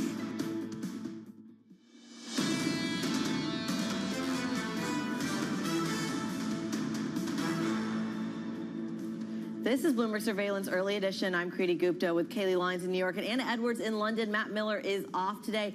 Do you remember when we were talking about transitory inflation? It kind of feels like ages ago before we kind of accepted that inflation may be here for the long haul. Well, I have a chart here, and for our radio audience, stick with me, that shows container shipping rates. Now, it goes all the way back to 2011. You kind of have a little bit of a boring chart, nothing too exciting, until, of course, in 2020, these rates really skyrocket to a peak in about the middle of 2021.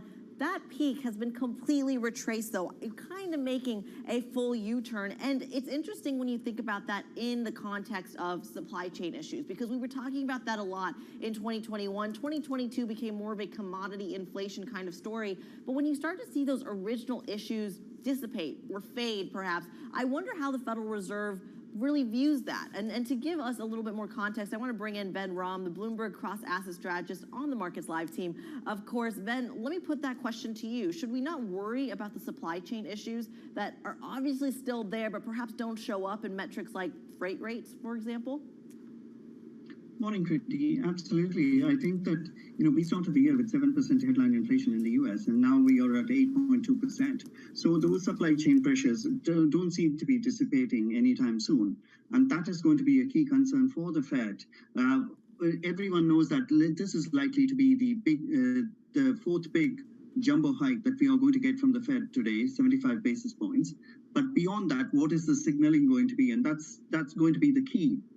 And if there is a change in language that says that the Fed is anticipating that any change in the language where they say that the Fed committee anticipates the ongoing increases in the target range will be appropriate, that will be the key to watch today. And also, I'm expecting some kind of a dissent from Esther George. So those are going to kind of set the framework for the market's reaction going forward. Okay, so that's what we're watching out for in terms of any dissent and the overall messaging then from the Fed. Help us understand some of the terms that get thrown around here, Ben. I mean, a step down, not necessarily a pivot then, you've explained in some of your writing this morning. If we did see explicit guidance around some kind of upcoming step down, that would be something new though, would it? That would be new in terms of, in only so far as they acknowledge what the dot plot has said already in September, that, smaller increases. If you look at the median rate for year-end rate for the Fed funds rate, it's 3.4%. And so we are already getting there. And therefore, the Fed will signal a smaller pace of increases, but that doesn't mean a lower terminal rate. The markets are right to price in a terminal rate of 5% at the very least at the moment. And the Fed will be, and Powell will particularly be careful in nuancing that message that a slower pace of rate increases doesn't mean a lower terminal rate, because there, as I just mentioned, we have gone from 7% inflation to 8+% inflation. And therefore, the Fed has no room to be complacent about inflation, and they definitely do not want to be going down in history books as another Arthur Burns who kind of prematurely stopped easing when there was a case not to ease. So, Ben, maybe the Fed doesn't have room to become more dovish. I guess the question is, do they have room to be even more hawkish? And if we've seen peak hawkishness, ultimately, does that mean we have also seen peak dollar strength, peak rates? That's a great question, Kaylee. I think, yes, we will see peak. We have probably seen peak hawkishness from the Fed, but we haven't necessarily seen the peak of the dollar because I do think that, if the Fed funds rate go to 5%, as the markets are expecting them to, I think there's a lot more to be priced in for the dollar index, and for U.S. front-end rates, specifically the 2-year yield, I think has room to climb higher. And I think that in that kind of environment, you want to be invested in assets like gold, which this morning we did a study that shows that its convexity has come to the fore, and its duration is the lowest of all the assets that we have analyzed. Ben, thanks so much. Bloomberg's Ben Rahm with his analysis of the markets, how to cope with the Federal Reserve, and what are the likely messages to result from the FOMC meeting. Of course, we'll bring you full coverage of that. We'll return to that conversation shortly this hour as well. For more market analysis, check out MLIV Go. That's the function to use on your Bloomberg terminal. This is Bloomberg.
Because Trustonomics is being dismantled, MPs behind the scenes are asking, what's the point of having her at the top? Can the strong dollar amplify the world's risks of instability? Xi Jinping said complete reunification must be realized.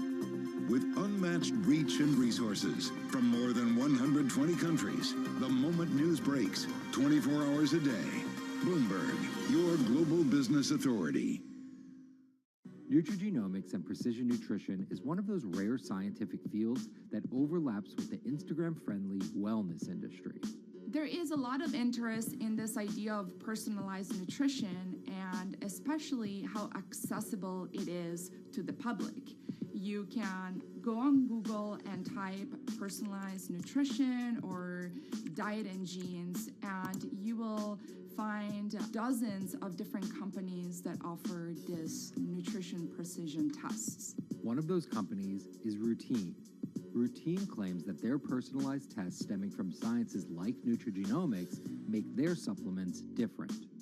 But even with the claims from Routine, as well as dozens of other personalized nutrition companies, the science still has a long way to go.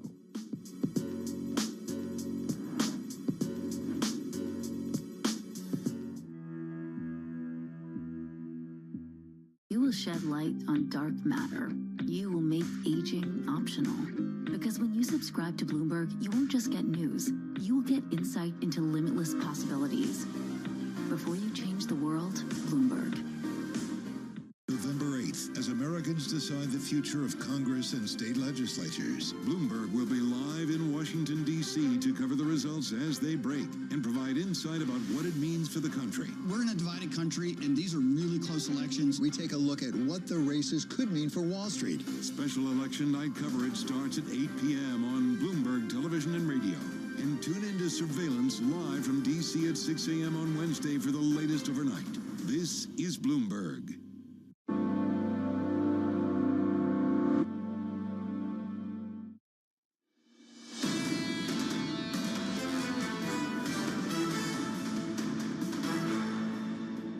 This is Bloomberg Surveillance Early Edition. I'm Kaylee Lyons with Kriti Gupta in New York and Anna Edwards in London. Matt Miller is off today. Now, keeping you up to date with news from around the world, here's the first word. Hong Kong is fighting to prove it's still a dominant financial center. That's despite 3 years of tough COVID restrictions and political upheaval. Officials say the city's advantage is its super connector role to mainland China. To show off its comeback, Hong Kong is holding a summit this week that includes top bosses from all of the biggest global banks. CVS, Walgreens, Boots Alliance, and Walmart have tentatively agreed to pay more than $12 billion to resolve thousands of state and local government cases involving opioids. The suits accuse the chains of mishandling the painkillers, which are blamed for 500,000 deaths in the U.S. over 2 decades. States, counties, and cities still have to sign off on the agreement. In Israel, the 5th election in 4 years looks set to return Benjamin Netanyahu to power. Exit polls show that his strategy of forming an alliance with the nation's far right has succeeded. The pro-Netanyahu bloc appears to have just enough seats to form a slim majority in parliament. And in Brazil, President Jair Bolsonaro has promised to follow the Constitution and ordered the government to start the transition to incoming leader Luiz Inácio Lula da Silva. Bolsonaro stopped short of conceding defeat 48 hours after the election, but the remarks are seen as a gesture he'll honor the results of the voting. And of course, it raises a question of whether we will see similar behavior after the midterm elections here in the U.S. next Tuesday. But before we can get there, we have a number of events to get to, including today's Federal Reserve decision, Anna, and we're going to talk about that next. Yeah, absolutely. We'll talk to Steve Blitz, T.S. Lombard's chief U.S. economist. We'll get his perspective on, of course, 75 basis points seems to be what the market expects. But what is the language that goes around that? We'll get Steve's view next. This is Bloomberg.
nurturing also can come from men, and it's one of the qualities, I guess, that you found in your mentors that also pushed you up. Do we need even more nurturing post-pandemic? Is the way that we talk with employees going to change? I think talent becomes the single biggest differentiator of a successful entity versus an unsuccessful entity. So you've got to do everything possible to hire, train, retain, put your arms around talent. I mean, you've really got to focus on your talent. In the past, it's always been give them money, show them that they have an upward mobility and can make even more money, and that's the only reason people come to work. I think post-pandemic, we are seeing more and more people say, I have to worry about me as a person. I have to worry about my family. I want to worry about my well-being, my mental health. So we've got to start encompassing people as holistic humans as opposed to a tool of the trade, which means that we have to engage with them head, heart, and hands, not just head and hands. The heart has to be engaged. So we have to show more empathy, show that we care, that they're citizens of the community, they're members of the family, and all of those have to come into consideration as we help an executive or an employee be an employee and be a person of the community and the family. The stakes are higher. From the world of politics to the world of business. Balance of Power with David Weston. News, analysis, insight from and about politics power players. Weekdays. This is Bloomberg.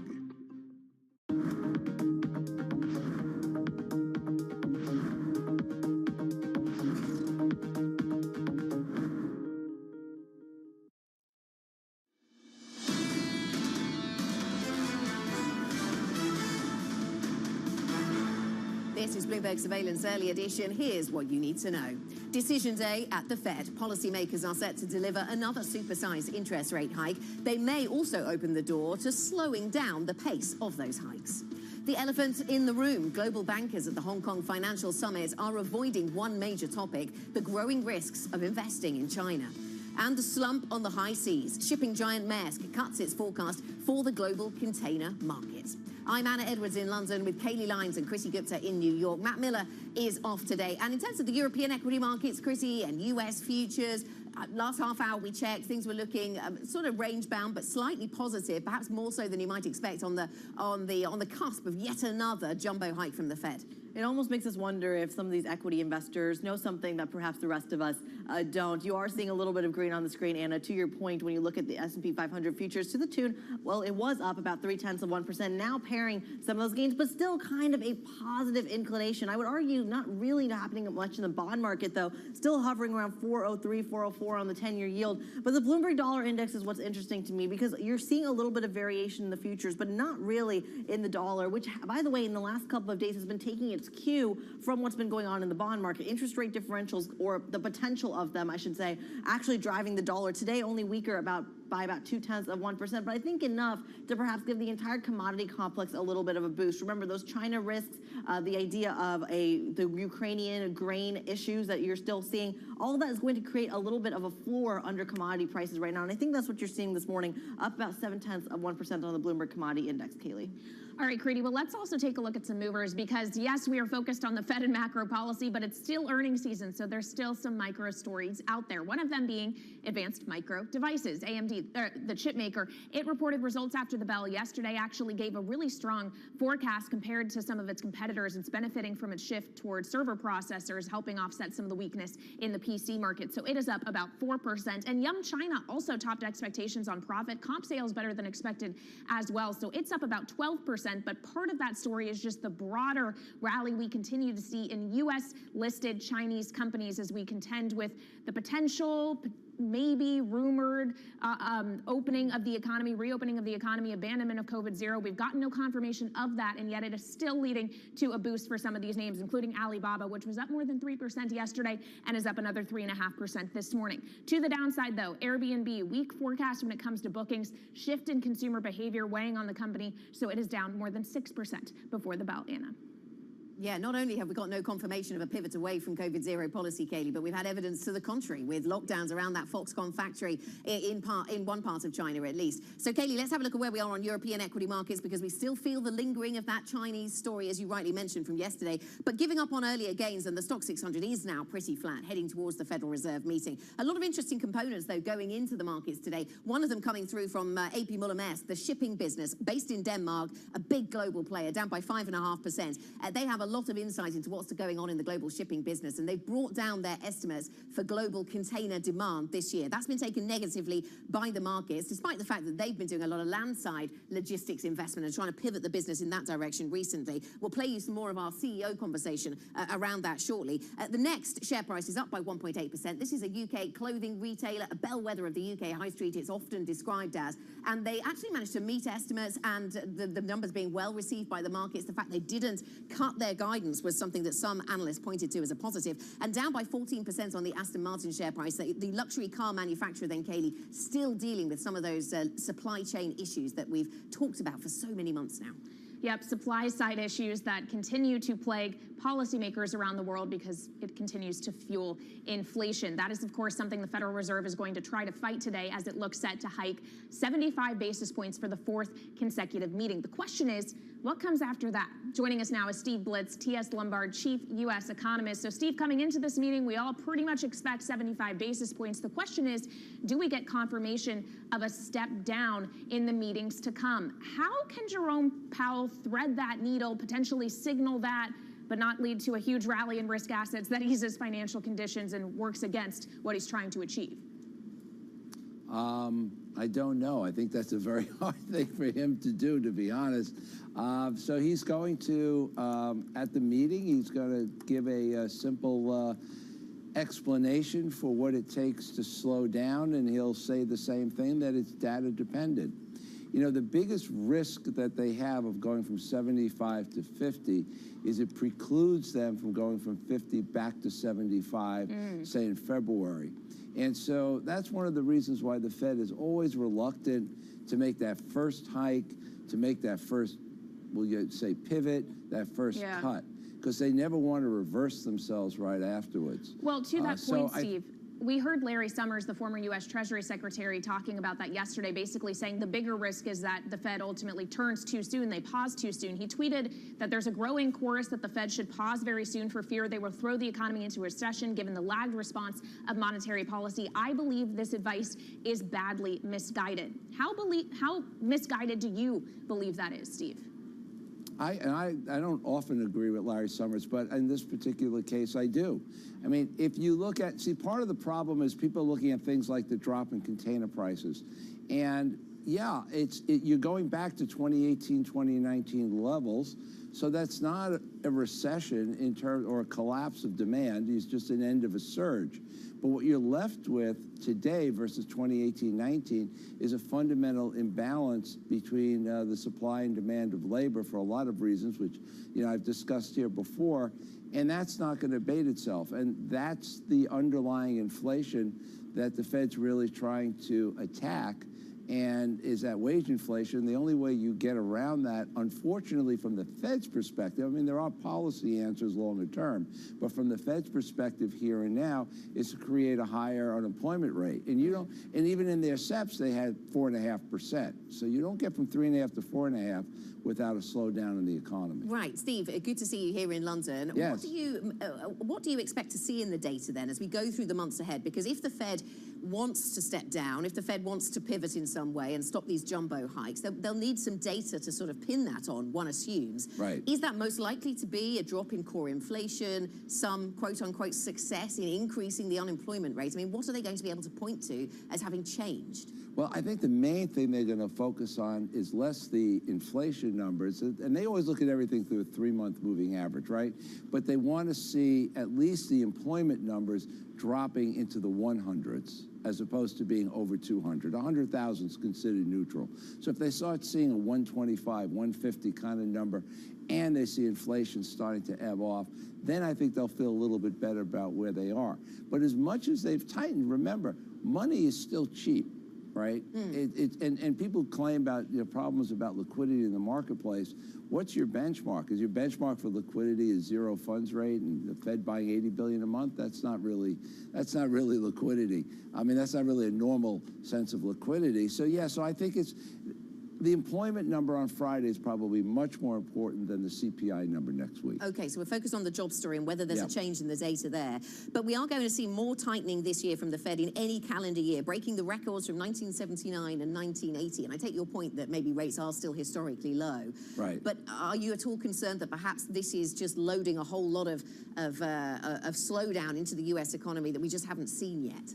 I think they're just in catch-up mode. I think that, if you look at where the economy was in March, I mean, they were starting to signal that they needed to tighten the fall of last year. They waited till March, and they only did 25 basis points, right? They were ready to do 50, but the war pulled them back. There was no way, given the growth and inflation we saw in March, that the funds rate should still be at zero, right? And so they are still far behind nominal. You talk about earnings. Think about what nominal revenue growth is for companies and their cost of borrowing at the short end, commercial paper. It's still a tremendous positive carry on inventory. You never get a slowdown in the economy until that carry cost goes negative. And we're far from being there. So yes, they've done a lot because they've waited so long and everything got away from them. Right, and and equally, the market. I find it hysterical how people have these terminal rate points. Right, it's like, what gives anybody confidence that the Fed suddenly knows the exact optimal rate to stop at to achieve the result that they're looking for? Then. No, I mean, I believe that they believe it, but what gives anybody a sense of that they have this credibility of foresight based on what they've done the last few years? Chrissy, jump in. Well, Steve, I want to ask you about the fiscal response, actually. I mean, it's quite clear that there is this debate on the monetary front. Are you worried at all about what the Biden administration might do to kind of influence perhaps the reception of these massive rate hikes? I'm talking about not just the windfall tax, but the idea that as we get closer and closer to a recession and the midterm elections and the presidential election, what about the fiscal response? Well, I think the fiscal response, I think we can assume here that the House is going to go Republican. And I think the Senate is probably still up in the air. And once you get a Republican Congress, you're not going to get any fiscal response out of the government unless you get a recession that shoots up the unemployment rate to 8%, whatever, something like that. And that always gets you a bipartisan fiscal response of some sort or another, and usually gets something passed. But barring that, you're not going to get any fiscal response. The fiscal side is basically locked in from now for the next 2 years. Obviously, the Democrats want to, I'm sure they like the equity market doing better right now. And I think they also, they don't want a recession and high unemployment heading into 2024. And my advice to them is that, therefore, they should let the Fed get really tight and have the recession now. And therefore, in 2024, you're in recovery and people are feeling better about things. But, but in terms of what you're asking, actual spending plans, the one thing I would say is that, that infrastructure plan that was passed, we should start seeing a lot of the spending from that in 23 and 24. So there is sort of talking about leads and lags, there's about a 12 to 18 month lag between when you sign a bill for something like that and when the money actually begins to be spent. That's a really interesting point, Steve. Thanks for joining us. The lags on fiscal and then on monetary policy. Thanks very much for joining us today. Steve Blitz of TS Lombard. A pleasure to have him here in London with us. Coming up on the programme, Maersk cuts its forecast for the global container market. More of our interview with the company's CEO, Soren Skov. That's still ahead. This is Bloomberg.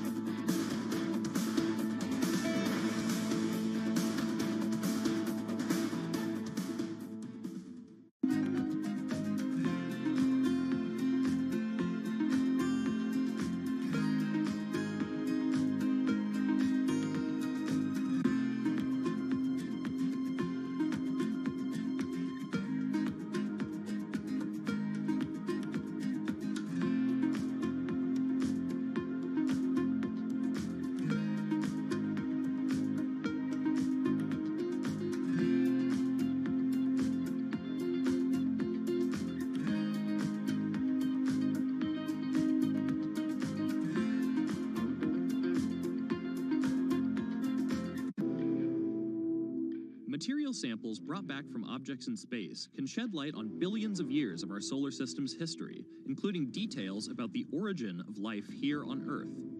A piece of an asteroid is a piece of the earliest beginnings of the solar system. But picking up rocks from the surface of an asteroid or planetary satellite isn't as easy as it sounds. It requires voyages of millions of miles to bodies that have never been seen up close. Probes need to land on surfaces with weak gravitational pulls, where the surface terrain is completely unknown, gather samples, and then make the long trip back. And while behemoths like NASA and SpaceX grab headlines, it's a relatively young space agency. The Japan Aerospace Exploration Agency, better known as JAXA, that is taking the giant leap necessary to bring the mysteries of space back down to Earth.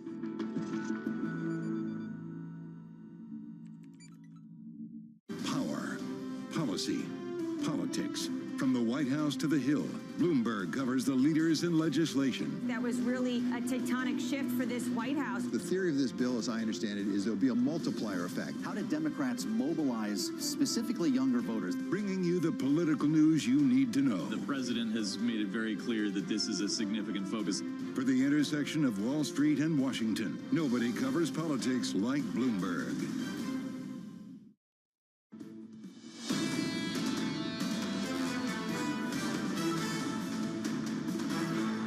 This is Bloomberg Surveillance Early Edition. I'm Anna Edwards in London with Kaylee Lines and Kriti Gupta in New York. Matt Miller is off today. Now, the shipping giant Maersk reported third quarter earnings that beat estimates. However, the company is cutting its forecast for the global container market, seeing demand shrinking as much as 4% this year and another possible contraction next year. The company's CEO, Soren Skov, spoke to Mark Cudmore and me a little bit earlier. Volumes are down, global trade volumes are down, our own volumes are down 7% for the first 9 months of the year compared to last year. We see that as being driven by a number of factors. Certainly, durable goods are down. Probably a lot of people over-invested in durable goods in the early part of the pandemic. And then, of course, we see the effect of the slowing economy, the war in Europe, and what that has done to consumer confidence. So all in all, global trade is moving backwards this year. Soren, as you say, it's going backwards. This is a very, very bleak outlook. I'm trying to understand how dramatic this is to the global economy. You know, you've had an awesome third quarter, but now you're rapidly downgrading forecasts. That's the same story we've seen in GDP prints. We've seen great GDP prints for third quarter around the world, but we've suddenly seen PMIs for October be super negative. Does this mean that we're like going to recession much quicker than we were thinking only a month ago?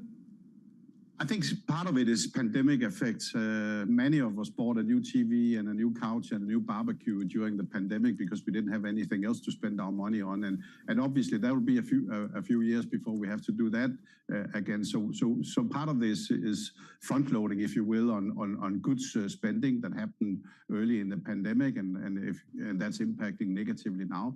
But the other part is that the economy has slowed down. Certainly, if you, like I do, live in Europe, it's really hard to be very optimistic with a war on our doorstep and a big energy crisis in this winter. So that is impacting consumer demand, consumer confidence, and therefore also demand.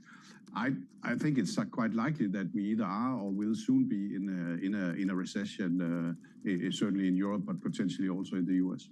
So we're seeing declining freight rates, which suggest declining demand, and yet we're about to see an explosion of supply side of capacity.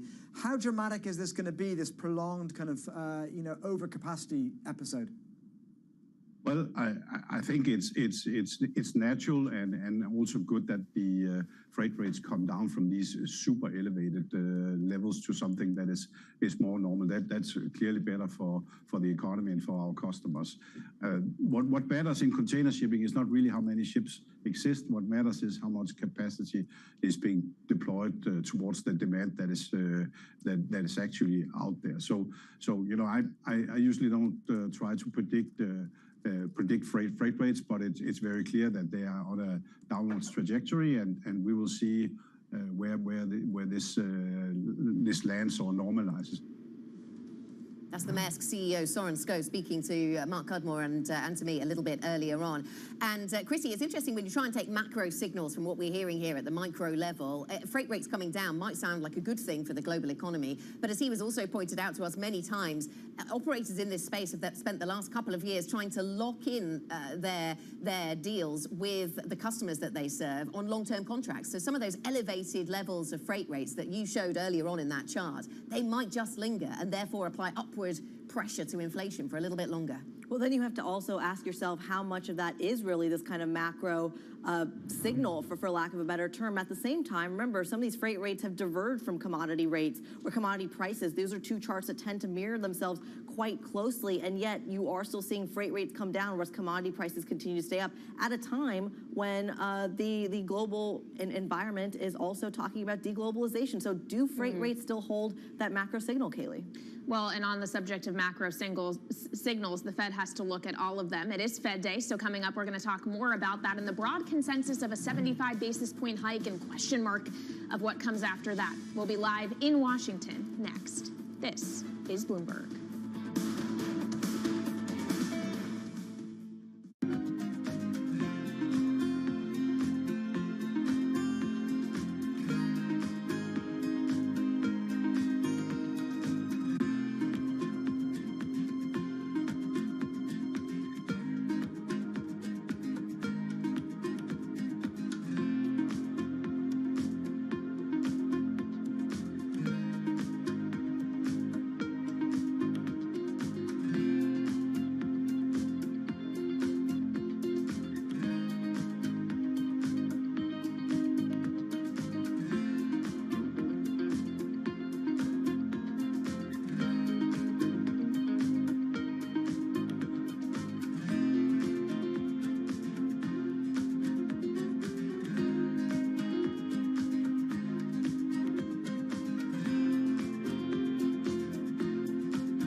When you think of cutting-edge technology at sea, you might be thinking of stuff like this. But there's an incoming revolution on the high seas that isn't quite as sexy, but could be significantly more impactful. Container shipping is the key component of global trade. About 80 or 90% of all the world's goods are transported at sea at some point. But there's a significant unseen cost to the modern era of global commerce. About 3% of all the world's CO2 emissions come from shipping. 3% may not sound like a lot, but that's roughly comparable to the entire CO2 output of Germany. Since reducing trade isn't a likely option, what about a technological improvement to help reduce the emissions from these well-stocked maritime behemoths?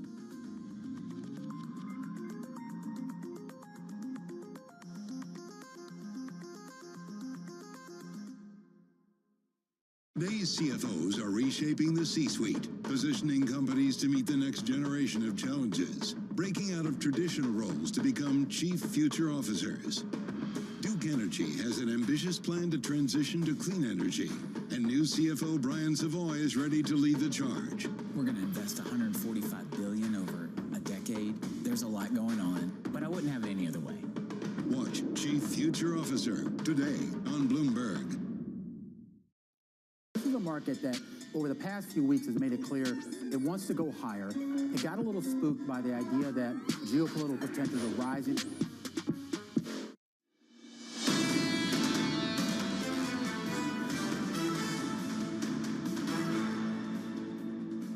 Generally speaking, when we've had these periods in the past, it takes somewhere between 2 and 4 quarters, sometimes maybe 6 quarters, to rebalance.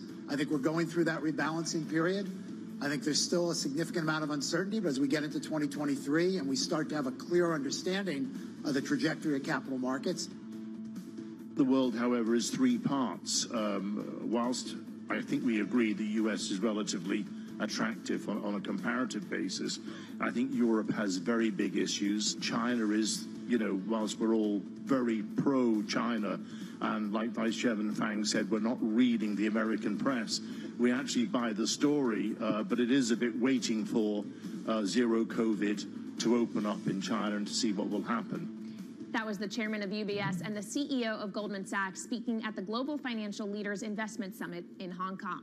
All right, now let's take a quick look at what is coming up for the rest of the day. Qualcomm is due to report its earnings results at 4 p.m. Eastern. We'll get some U.S. economic data, including MBA mortgage applications and ADP employment change ahead of Friday's jobs report. But the big event of the day, it is the Fed rate decision at 2 p.m. New York time and the chairman's press conference 30 minutes later. Creedy, that really is all we are waiting for. 75 basis points priced into the market. But there's a lot to parse through. We're talking about housing, inflation, jobs numbers. I mean, you name it. There's a lot to digest. Mike McKee, our international economics and policy correspondent, has a busy day. Today's his Super Bowl. He joins us now for more on the Fed decision. Mike, what will you be parsing through? What's on your radar?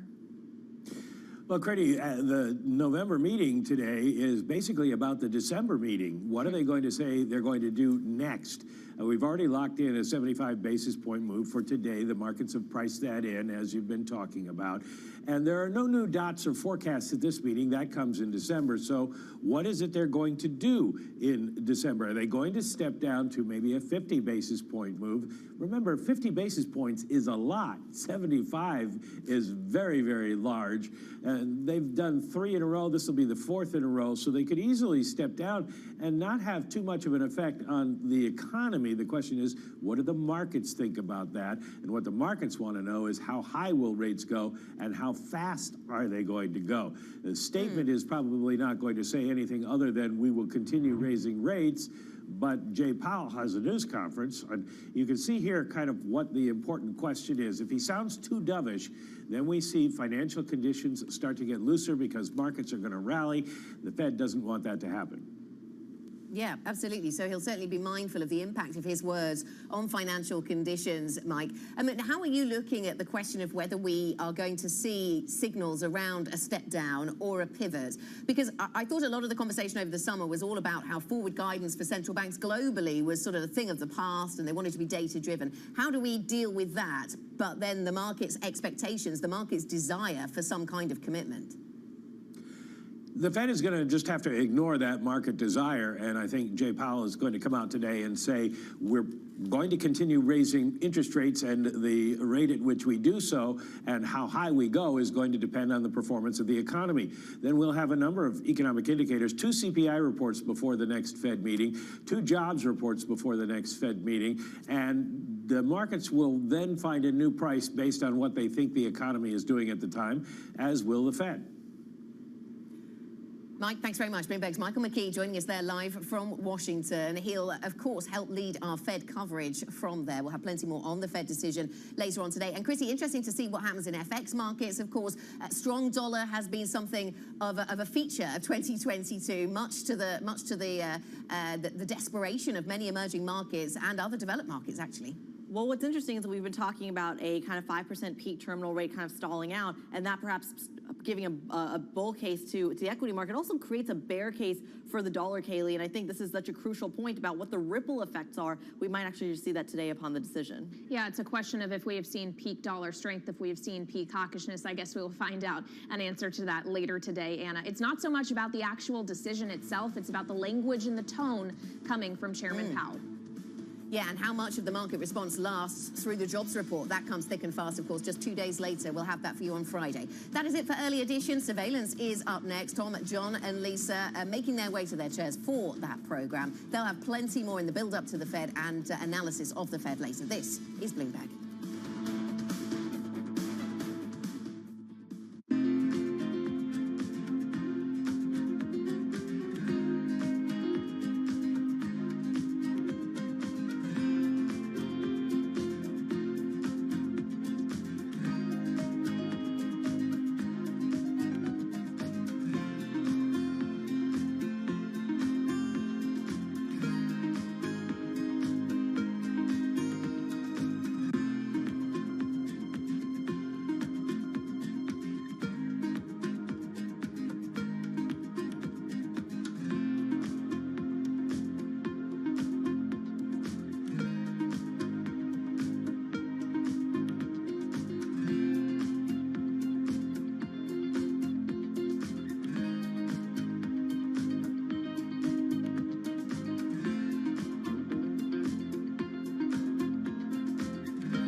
successful company, but you might not want to run it for the next 10, 15, 20 years, or do you? And if you didn't, would you want to go into government? If the president called you to serve our country, would you go into government, or would you start another company?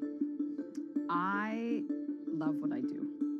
And I feel like I have this luxury with 23andMe that it keeps evolving. You know, we started out just as a consumer company. We're thick in research. We got into drug discovery in 2015, and now we're getting to the delivery of care. So I've been really lucky with 23andMe that it's been endlessly interesting. And I'm surrounded by incredibly talented, brilliant individuals where I learn from them. And what I always advise people to do is, like, you should take jobs where you're learning. And if you stop learning in a job, then you should quit. And, like, frankly, when people leave 23andMe, like I say, if you're not learning anymore, you should move on. So I'm 100% committed to 23andMe. That said, my other passion is other direct-to-consumer. Like, I want to build out a true consumer-empowered healthcare world, like one that is outside of the existing system. And there's no greater force than government.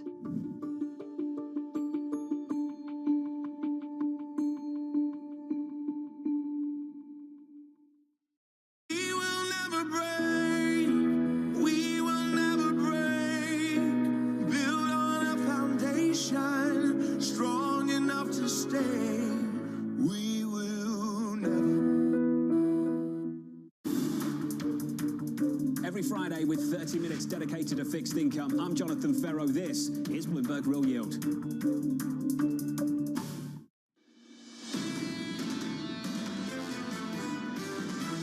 I think we're going to have some momentum here. You have some of the technicals telling you that the market should continue to do well. Absolutely, monetary policy is biting into economic activity. The glide path is going to moderate. The question is, can margins be maintained? We still think that there's some pain in front of us. I think the end game here is that we'll have a higher inflation target. This is Bloomberg Surveillance with Tom Keene, Jonathan Ferro, and Lisa Abramowitz.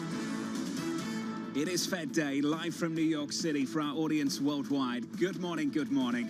This is Bloomberg Surveillance on TV and radio, alongside Tom Keene and Lisa Abramowitz. I'm Jonathan Ferro. Equity futures just about unchanged on the S&P 500.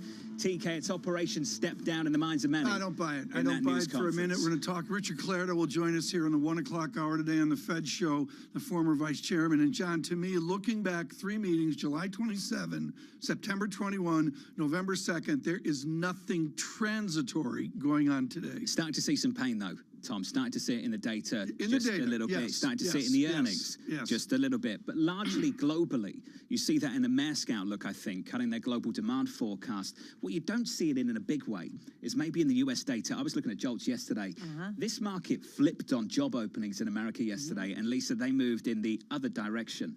Okay, a lot of people are saying, okay, maybe you're not seeing the unemployment rate rise, but you are seeing soft firing or not hiring, right? This is sort of the theory. Soft what? Is that soft, soft firing? Whatever the case may be. The theory here is companies are going to find ways to pare back the number of people that they add rather than wholesale firing.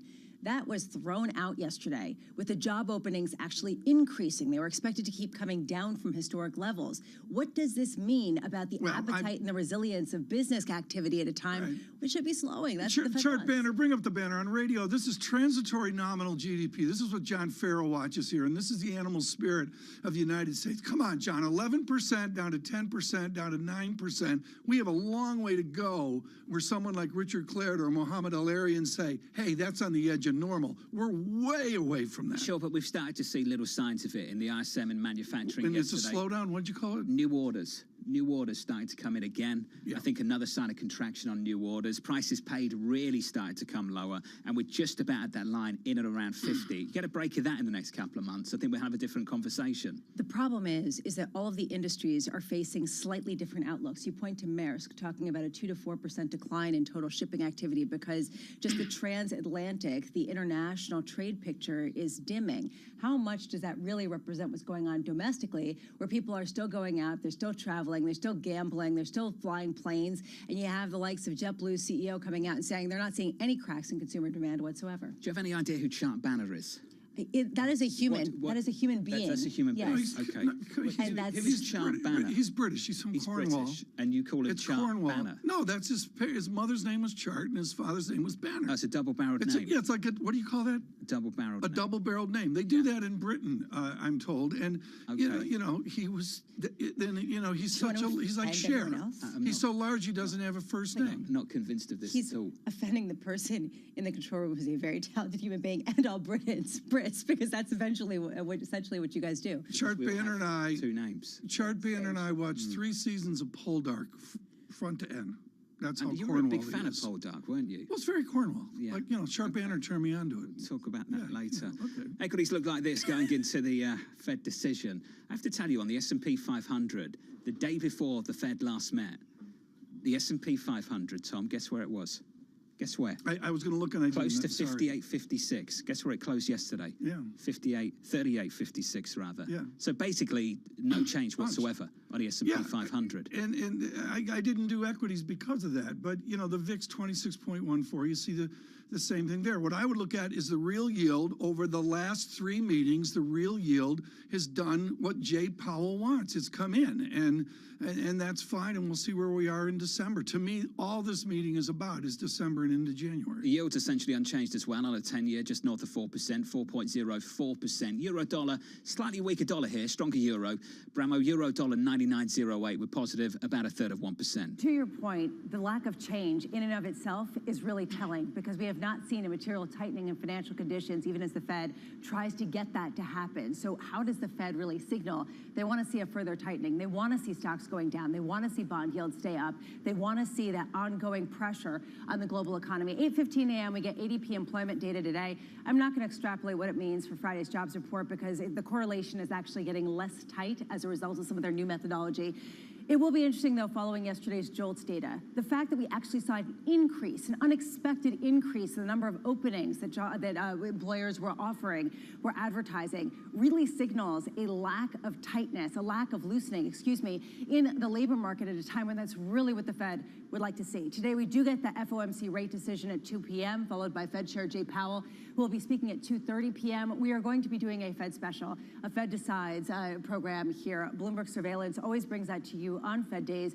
Today, a stellar lineup, including Rich Clarida, former vice chair of the Federal Reserve, currently at Columbia University, Diane Swank of KPMG, Scott Meinard of Guggenheim, as well as Matt Lazzetti of Deutsche Bank. How do they talk about the step down? How do you talk about not loosening financial conditions while also signaling perhaps the Fed's getting a little bit closer to where they want to end up, because they're expected to end up at around 4% by the end of today, 3 3/4 to 4% being the range. And then after the bell, earnings do continue. Qualcomm coming out among others, including Zillow, eBay, and Robinhood. How much do we see the chip pressure ongoing, especially as you start to see more disruptions in the manufacturing lines, especially in China? John, did you see about what's going on in Foxconn? Yep. That basically that entire region in China shut down as a result of COVID, really raising some questions about the production of iPhone 14, because this is a factory that produces 80% of the iPhone 14 for Apple. So we've got lockdowns in China again,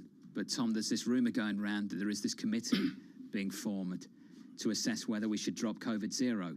And equities in China keep rallying off the back of that rumor. It's There's kind no of a question, bizarre 2 days in a moment row. in China. I looked at the technicals on this, and much like here, they've rallied, John, but the damage has been so bad from the summer that you can't say China equities have broken out to some form of new trend. I would note the weakness in renminbi, again, rounded up 7.28, and I'd also note how surgical the lockdown seemed to be. Around the Apple factories, it's, I believe, 7 miles. I mean, they're micromanaging a virus. How do you do that? The Hang Seng closing up 2.4%.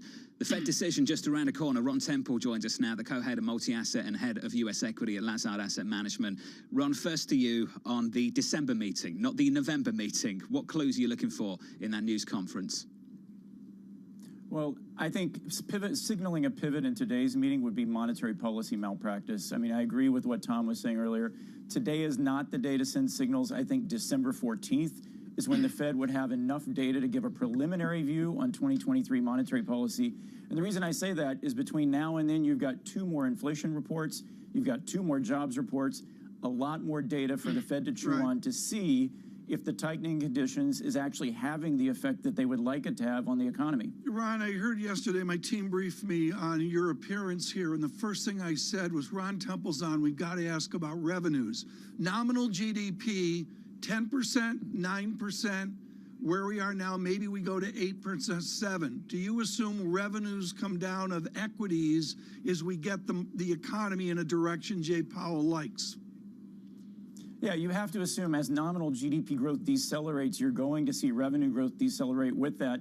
But you should also see expense growth decelerate with it. And I think what you've seen in this earnings season so far, by the way, is this asynchronous element of expenses going up much faster than revenue in some cases in the tech sector, where companies actually have been hiring, making plans, and frankly, the turnover is starting to change, and maybe they hired a little too many people too early before they basically saw expenses go up when revenues were declining. But I do think as we look forward, very importantly, the Fed really started hitting the brakes hard 4.5 months ago. So this hasn't had time to show up in the broader U.S. economy. And I do think, to John's earlier comments, by the way, we're seeing in the goods sector, we are seeing a deceleration of demand. We are seeing in the last inflation report, goods inflation ex food and energy was 0. The problem is all of the inflation last month was in services, and the service economy is firing on all cylinders. The consumers are spending money. They're transitioning towards services. And I don't think the Fed should signal a pivot until they see that deceleration in service inflation. Ron, you think that we're going to end up settling at 3 to 3.5% inflation over the next 3 to 5 years. Are we ever going to head back down to 2% over the next decade? And if not, if we end up in this 3 to 3.5% inflationary regime, how does that change what you want to be invested in, how you want to arrange 60-40? Yeah, I think many of us have gotten used to an incredibly benign environment around inflation. If you look at the decade ended 2019, before the pandemic, inflation on a core basis compounded at 1.7%. I don't think we're going back to that. And there are two primary reasons. One is deglobalization. Number two is climate change. If I look at globalization from 2000 to 2019 in the U.S., inflation for goods, excluding food and energy, was 0. We basically had no inflation for tradable goods, in large part because of NAFTA, because of China coming into WTO, and we got this globalization benefit.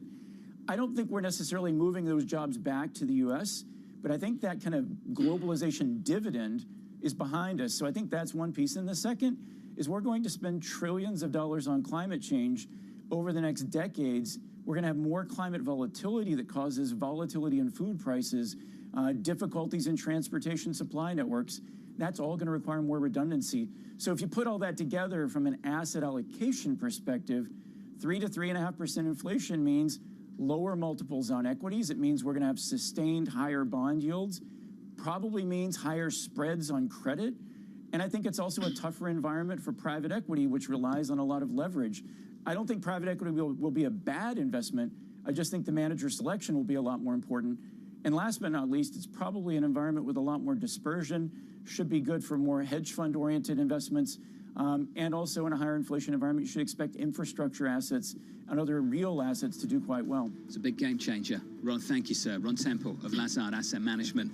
Bit of good news just crossing the Bloomberg comes from Turkey's leader, President Erdogan, saying that the Ukraine grain corridor will resume operations, seeing agricultural commodities respond to that headline, Lisa, just moments ago. Yeah, wheat futures dropping as people think that perhaps we won't get some sort of fissure in that major wheat trade line. We'll pick up on that story in just a moment. Going into the Fed decision, equity futures positive 0.1%. Live from New York, this is Bloomberg. Keeping you up to date with news from around the world with the first word, I'm Lisa Mateo. The Federal Reserve looks set to deliver a fourth straight supersized interest rate increase today. Policymakers are expected to raise rates by another 75 basis points. Meanwhile, Fed Chair Jerome Powell is almost certain to repeat his unwavering message on inflation without necessarily pivoting yet. In Israel, the fifth election in 4 years appears ready to return Benjamin Netanyahu to power. Now, exit polls show that his strategy of forming an alliance with the nation's far right has succeeded.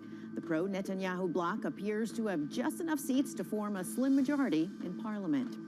In Brazil, President Jair Bolsonaro has promised to follow the Constitution and ordered the government to start the transition. Incoming leader Luiz Inácio Lula da Silva Bolsonaro stopped short, though, of conceding defeat 48 hours after the election, but the remarks are seen as a gesture that he will honor the results of the voting. CVS, Walgreens, Boots Alliance, and Walmart have tentatively agreed to pay more than $12 billion to resolve thousands of state and local government cases involving opioids. The suits accuse the chains of mishandling the painkillers, which are blamed for 500,000 deaths in the U.S. over 2 decades. States, counties, and cities still have to sign off on that settlement. The shipping company A.P. Moller-Maersk is cutting its forecast for a global container market. The world's largest owner of container ships says demand will shrink as much as 4% this year. Maersk says another contraction is possible next year. Global news 24 hours a day on air and on Bloomberg Quick Take, powered by more than 2,700 journalists and analysts in more than 120 countries. I'm Lisa Mateo. This is Bloomberg.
When the price of anything goes up, the consequences reach far beyond what you'd expect.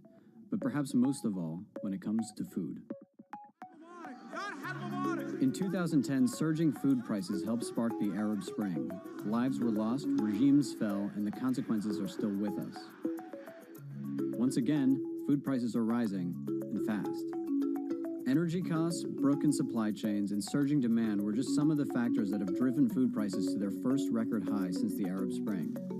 And that's all before a war between two of the world's biggest food producers. Ukraine is called the breadbasket of Europe, and taken with Russia, the two account for about a quarter of global wheat trade. They produce more than half of the world's sunflower seeds and oil, nearly 20% of the barley. Now throw in rising energy prices, and processing, transporting, even refrigerating food gets more expensive. Plus, fertilizer production is extremely energy intensive. Less fertilizer means lower crop yield, and prices rise even more. The pandemic revealed how complicated and fragile global trade systems are. Global agriculture, perhaps even more so. Unlike metals, for example, food goes bad. And crops take months to grow and are vulnerable to unpredictabilities like the weather. Rising food prices will be felt everywhere, but the poorest countries in the world will be hit the hardest. And as all these factors compound, the real fear is that record high will lead to record high, and ultimately to a global food crisis with vast consequence. Lots happening on Wall Street. I think Jay Powell said things that were indefensible. Need to catch up? This is Bloomberg Wall Street Week. I'm David Weston. We've got the information and insights. We think that's the next secular shift. From businesses most influential and instrumental. It's knocking it out of the ballpark. It's a challenging dynamic. This is a level of uncertainty that we haven't had to deal with. Bloomberg Wall Street Week, live Friday with replays all weekend on Bloomberg Television and Radio. You will shed light on dark matter. You will make aging optional. Because when you subscribe to Bloomberg, you won't just get news. You will get insight into limitless possibilities. Before you change the world, Bloomberg.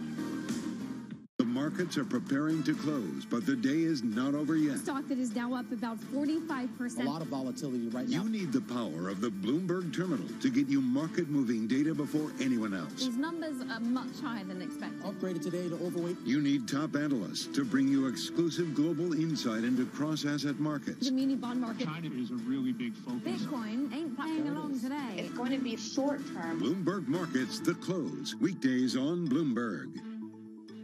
You will shed light on dark matter. You will make aging optional.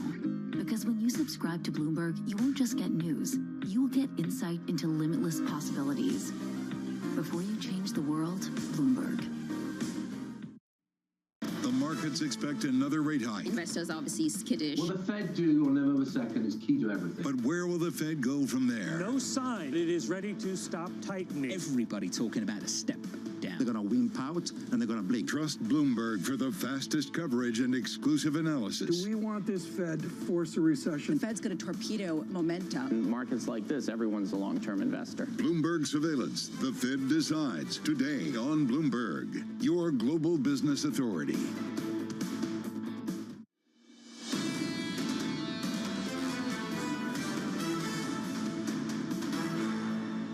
Folks, this ain't your father's Republican Party. This is a different breed of cat. Just look at the facts. When I took office, the economy was in ruins. This is not because of me, it's because of what I inherited.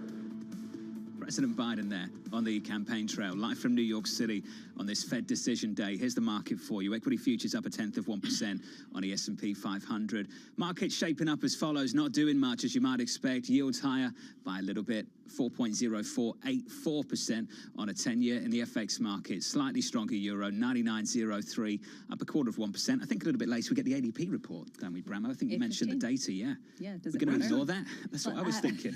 I was going to say the same thing. I mean, they just changed the criteria. Make a big deal of that. I mean, we're gonna try our best. I don't know if it's going to be worthwhile, but we'll find out. Clearly at the mercy of the news conference coming up, Tom, a little bit later. Yeah, there's no question about that. And I haven't even done this exercise yet. You looked at the jobs day, and I've got a working number right now of 196,000.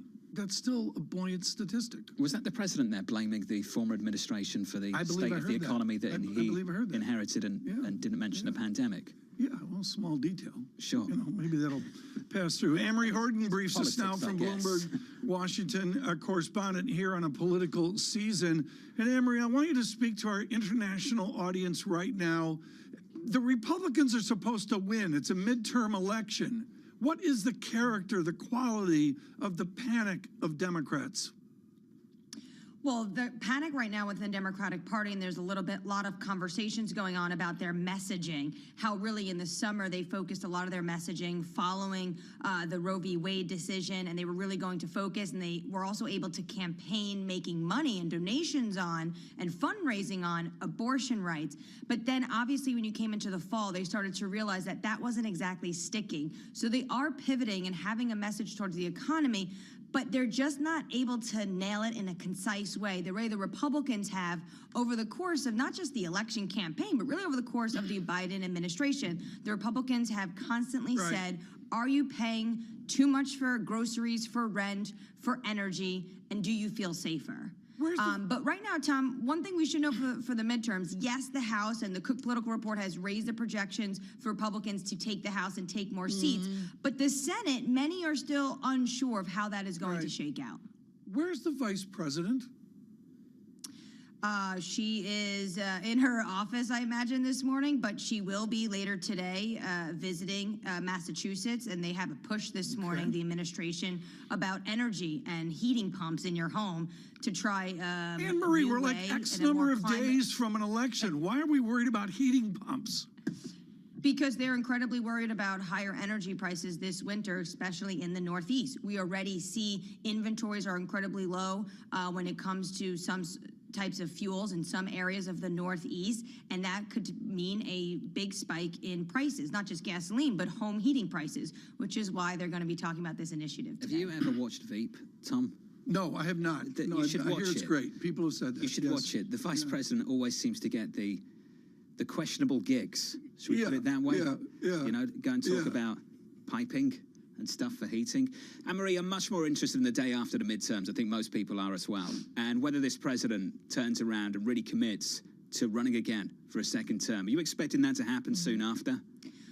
Well, there are a lot of conversations within the administration about when that would happen and also potentially who his rival is going to be. I think yesterday really you saw that, and it was because the president was in Florida campaigning for the Democratic candidates for governor and also for the Senate, and he said that Ron DeSantis is a Donald Trump incarnate. Those were the president's words. And obviously, he's not just talking about Ron DeSantis as the Florida governor who's also running for another term to hold that position, but that this could potentially be the individual that he faces off with in 2024. But there is an issue, Anne-Marie, of who the Democrats are grooming to be the successor of President Biden if he doesn't run again, especially given some of his approval ratings and his age.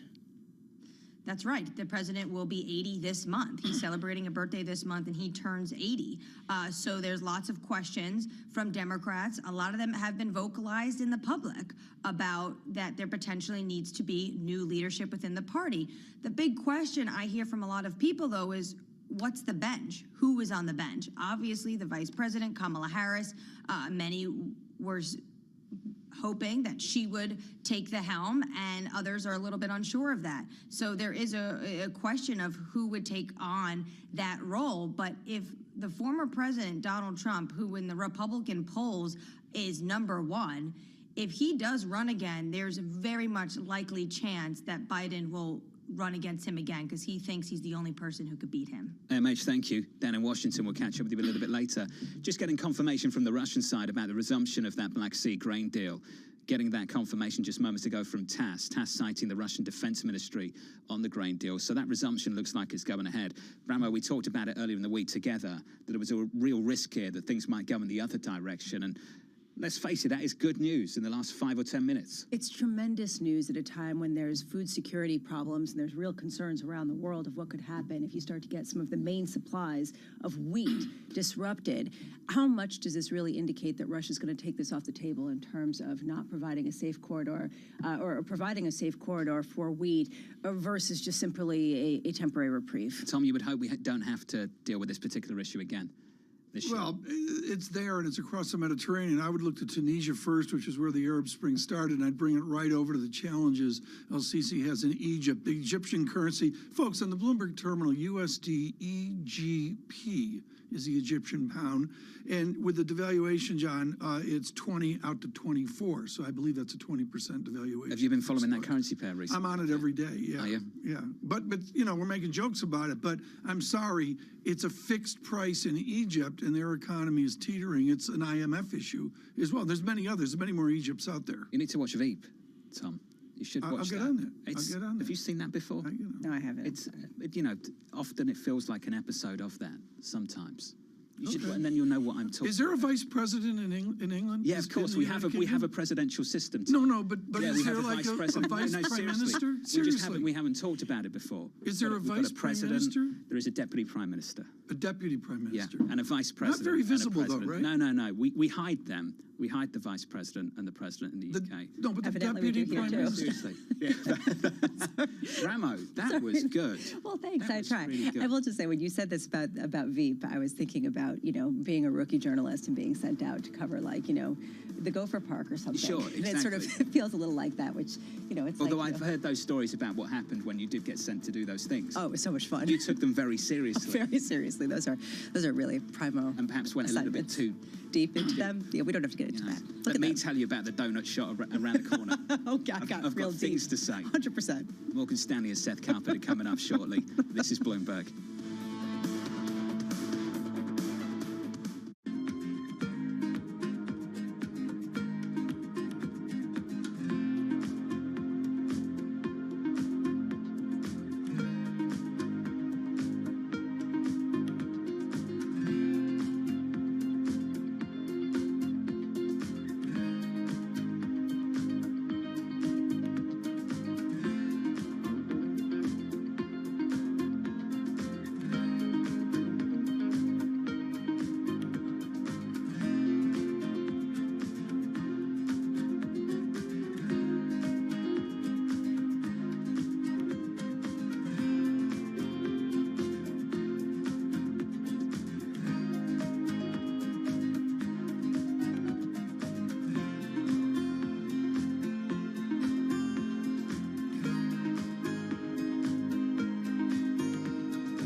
CEO Mark Rowan. In January, Apollo closed its $11 billion all-stock merger with Athene Holding. It had already owned 35% of the insurer. Here's what Apollo gets out of the deal. Assets under management. Apollo expects them to double to about $1 trillion by 2026. Much of that projected growth will come from the merger, and those assets are especially attractive to Apollo. Insurance companies typically go after much more modest returns than buyout investors. That will give Apollo more options for investing the cash. Athene is a steady provider of fee income. It has grown into one of the nation's biggest holders of fixed annuities, those retirement savings products favored by risk-averse customers. The merger will also allow Apollo to simplify its governance. It gave up its dual-class share structure and adopted a one-share, one-vote plan. The hope is that will eventually lead to Apollo's inclusion in the S&P 500. No one covers the world like Bloomberg. Because Trustonomics is being dismantled, MPs behind the scenes are asking, what's the point of having her at the top? Can the strong dollar amplify the world's risks of instability? Xi Jinping said complete reunification must be realized. With unmatched reach and resources from more than 120 countries, the moment news breaks, 24 hours a day. Bloomberg, your global business authority. From the world of politics to the world of business. Balance of Power with David Weston. News, analysis, insight from and about politics power players. Weekdays, this is Bloomberg.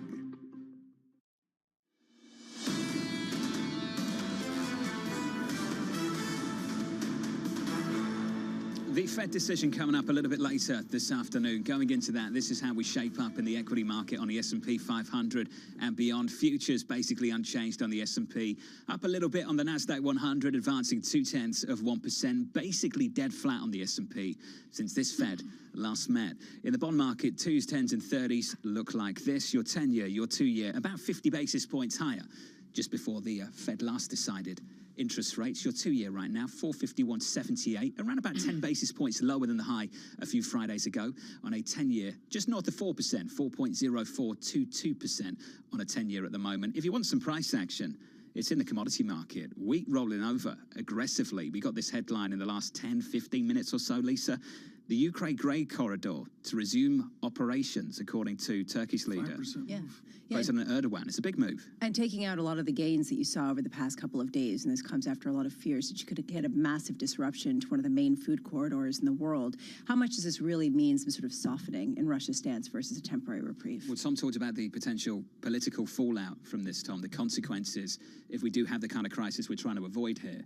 And it wouldn't be pretty. I don't want to speak for the managing director of the IMF, but I would say this is front and center for Kristalina Georgieva because they've got X number of countries where, you know, we don't understand in America. I'm going to use rice as an example. Food is maybe 3, 4, 5, 8% tops of the American food. In some of these countries, food is 60, 70% of the income. We saw what happened with the Arab Spring.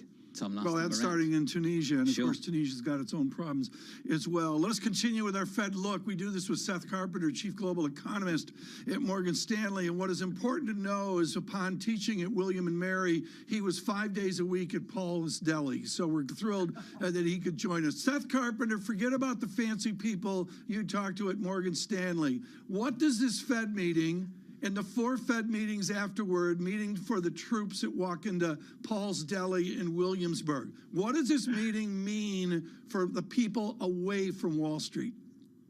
Yeah, I think the hardest part for people away from Wall Street, people are confronting inflation, and inflation's a really big problem for the average person. You were talking earlier about food prices, and it's really salient, as we like to say in economics. It's a price that people notice. It's a price that people pay attention to.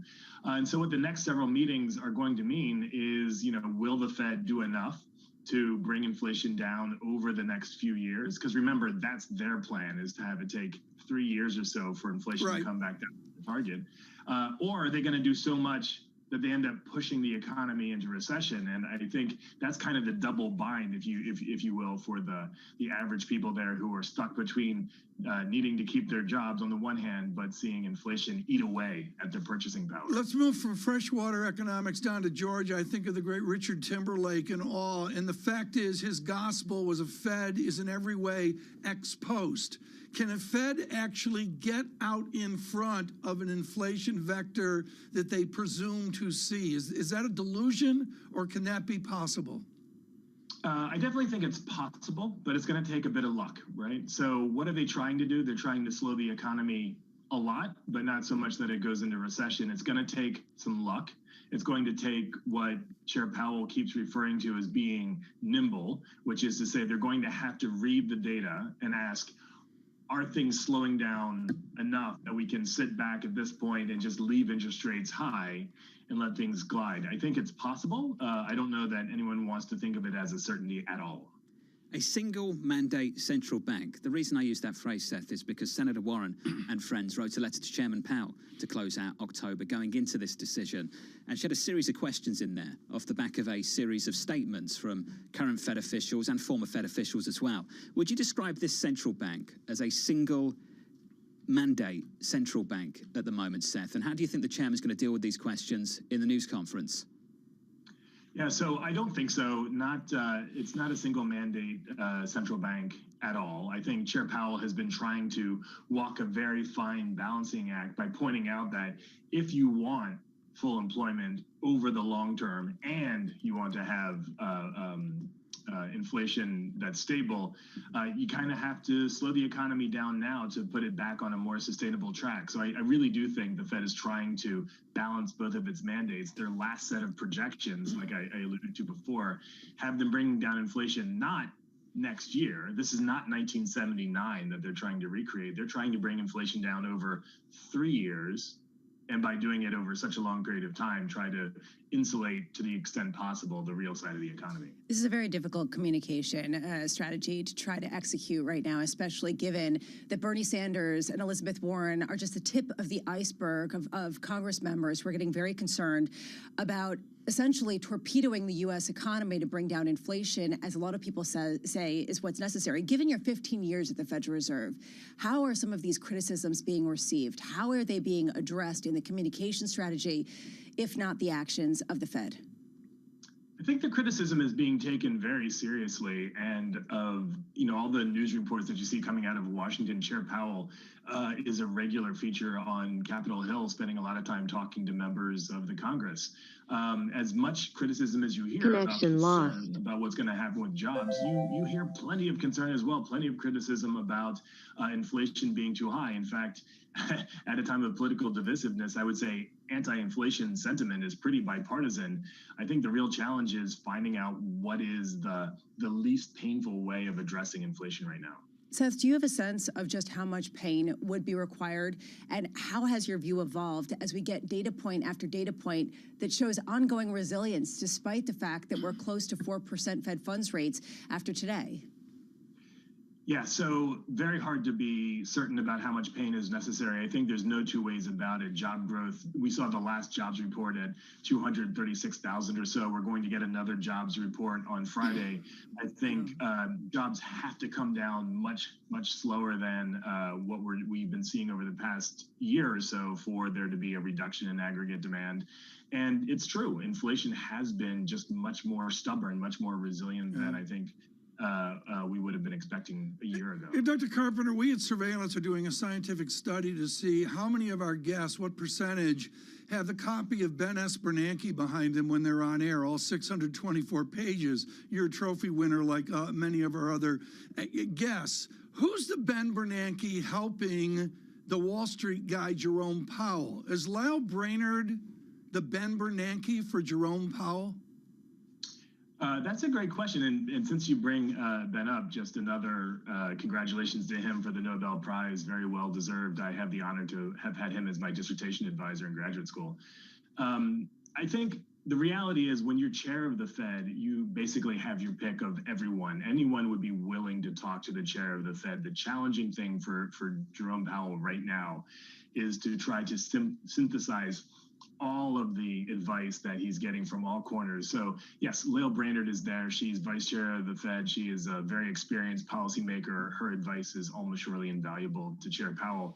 But any academic economist, any Wall Street economist would in an instant take Chair Powell's call and try to give him some advice. Seth, what was he like as an advisor to you? What was he like?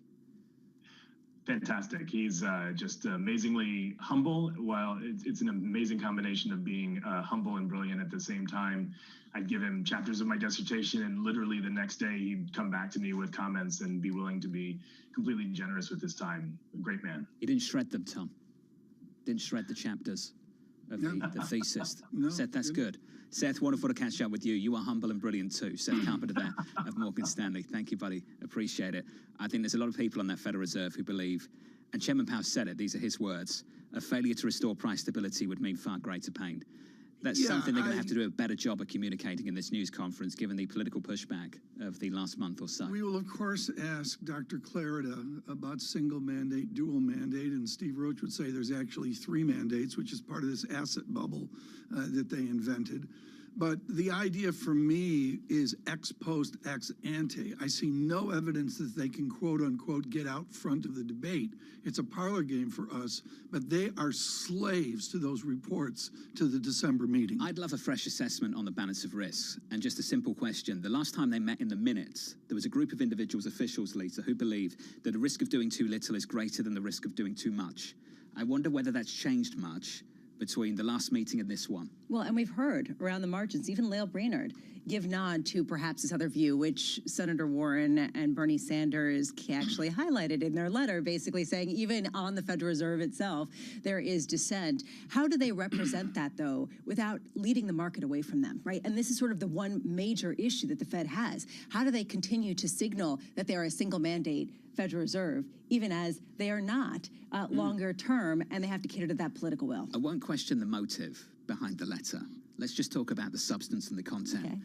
She thought it was a pretty decent letter. Yeah. You know, it's how I would prep for an interview with a Fed official. You'd go through all the recent statements, you'd pick out recent quotes, you'd try and identify some contradictions and look for some clarity. And I think they're worthy questions worth being asked. We just understand also there is a motive there, and we're within a week of the midterms. Yeah, well, and I'm thinking here, does this mean that you think that you could go into politics? I think that you could do it. I don't think anyone wants that. Actually, when there was a question about the Prime Minister, we had a lot of messages saying, you know, is John off because he's running for Prime Minister? And you know, we confirmed on this show that, you know, you were thinking of a run. But which state would have me if I wanted to be a senator? I'm just playing around with you, but nobody would have me. These are really good questions, and it's important for the Fed to be able to answer them. But are they speaking to the market? Are they speaking to politicians? And can they be consistent in speaking to both? They're speaking to the electorate, aren't they? You know, right now, the politicians are speaking to the electorate. The Federal Reserve Chair is trying to do the same thing in a very different way. I just think there's a lot of people who are utterly unconvinced, Tom, that higher unemployment is a price worth paying to get lower inflation. Yeah, I see no evidence of that whatsoever. They've got to attack those questions. Look, it's November. It's not October. It's November. In transitory was ancient. Alan Zettner, working with Seth Carpenter, evaporated that in February or March. And I'm sorry, inflation has not come down. That's the sum of where we are. Weren't they still flirting with transitory up until about 12 months and a bit ago? Yeah. You know, this shift's not even a year old, is it?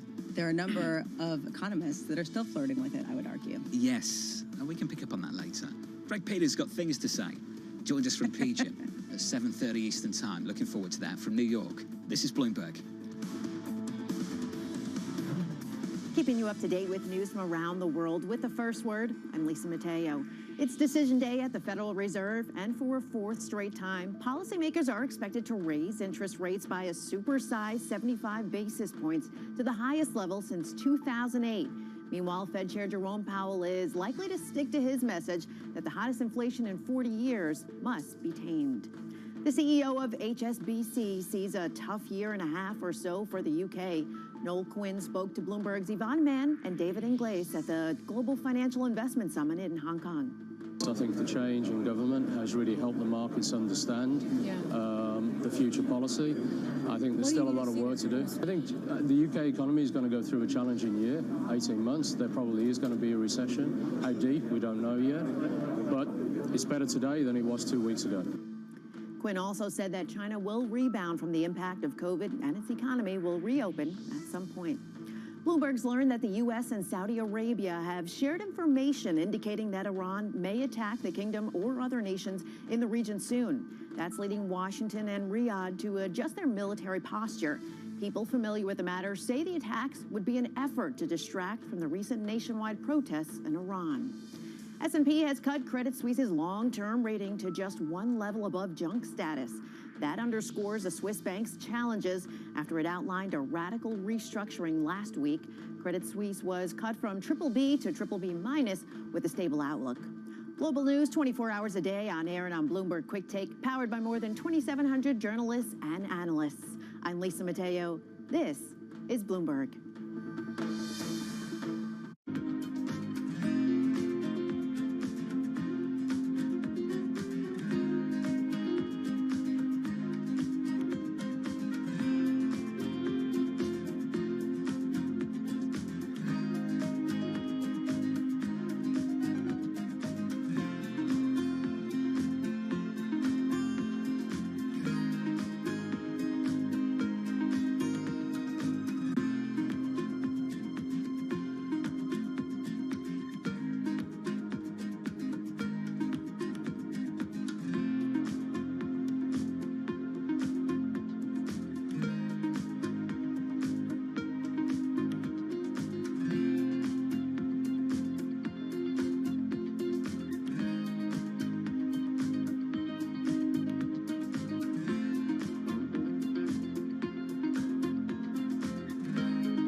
Nutrigenomics and precision nutrition is one of those rare scientific fields that overlaps with the Instagram-friendly wellness industry. There is a lot of interest in this idea of personalized nutrition and especially how accessible it is to the public.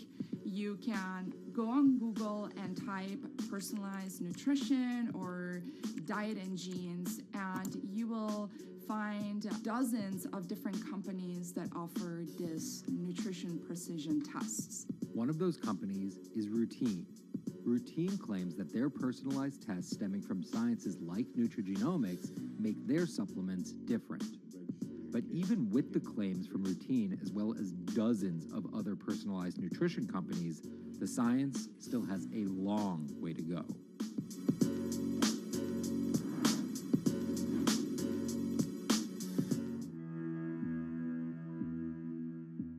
November 8th, as Americans decide the future of Congress and state legislatures, Bloomberg will be live in Washington, D.C. to cover the results as they break and provide insight about what it means for the country. We're in a divided country, and these are really close elections. We take a look at what the races could mean for Wall Street. Special election night coverage starts at 8 p.m. on Bloomberg Television and Radio.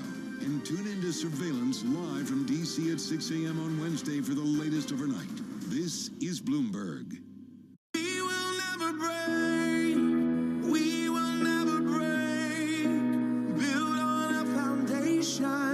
Strong enough to stay, we will never. Material samples brought back from objects in space can shed light on billions of years of our solar system's history, including details about the origin of life here on Earth. A piece of an asteroid is a piece of the earliest beginnings of the solar system. But picking up rocks from the surface of an asteroid or planetary satellite isn't as easy as it sounds. It requires voyages of millions of miles to bodies that have never been seen up close. Probes need to land on surfaces with weak gravitational pulls, where the surface terrain is completely unknown, gather samples, and then make the long trip back. And while behemoths like NASA and SpaceX grab headlines, it's a relatively young space agency. The Japan Aerospace Exploration Agency, better known as JAXA, that is taking the giant leap necessary to bring the mysteries of space back down to Earth.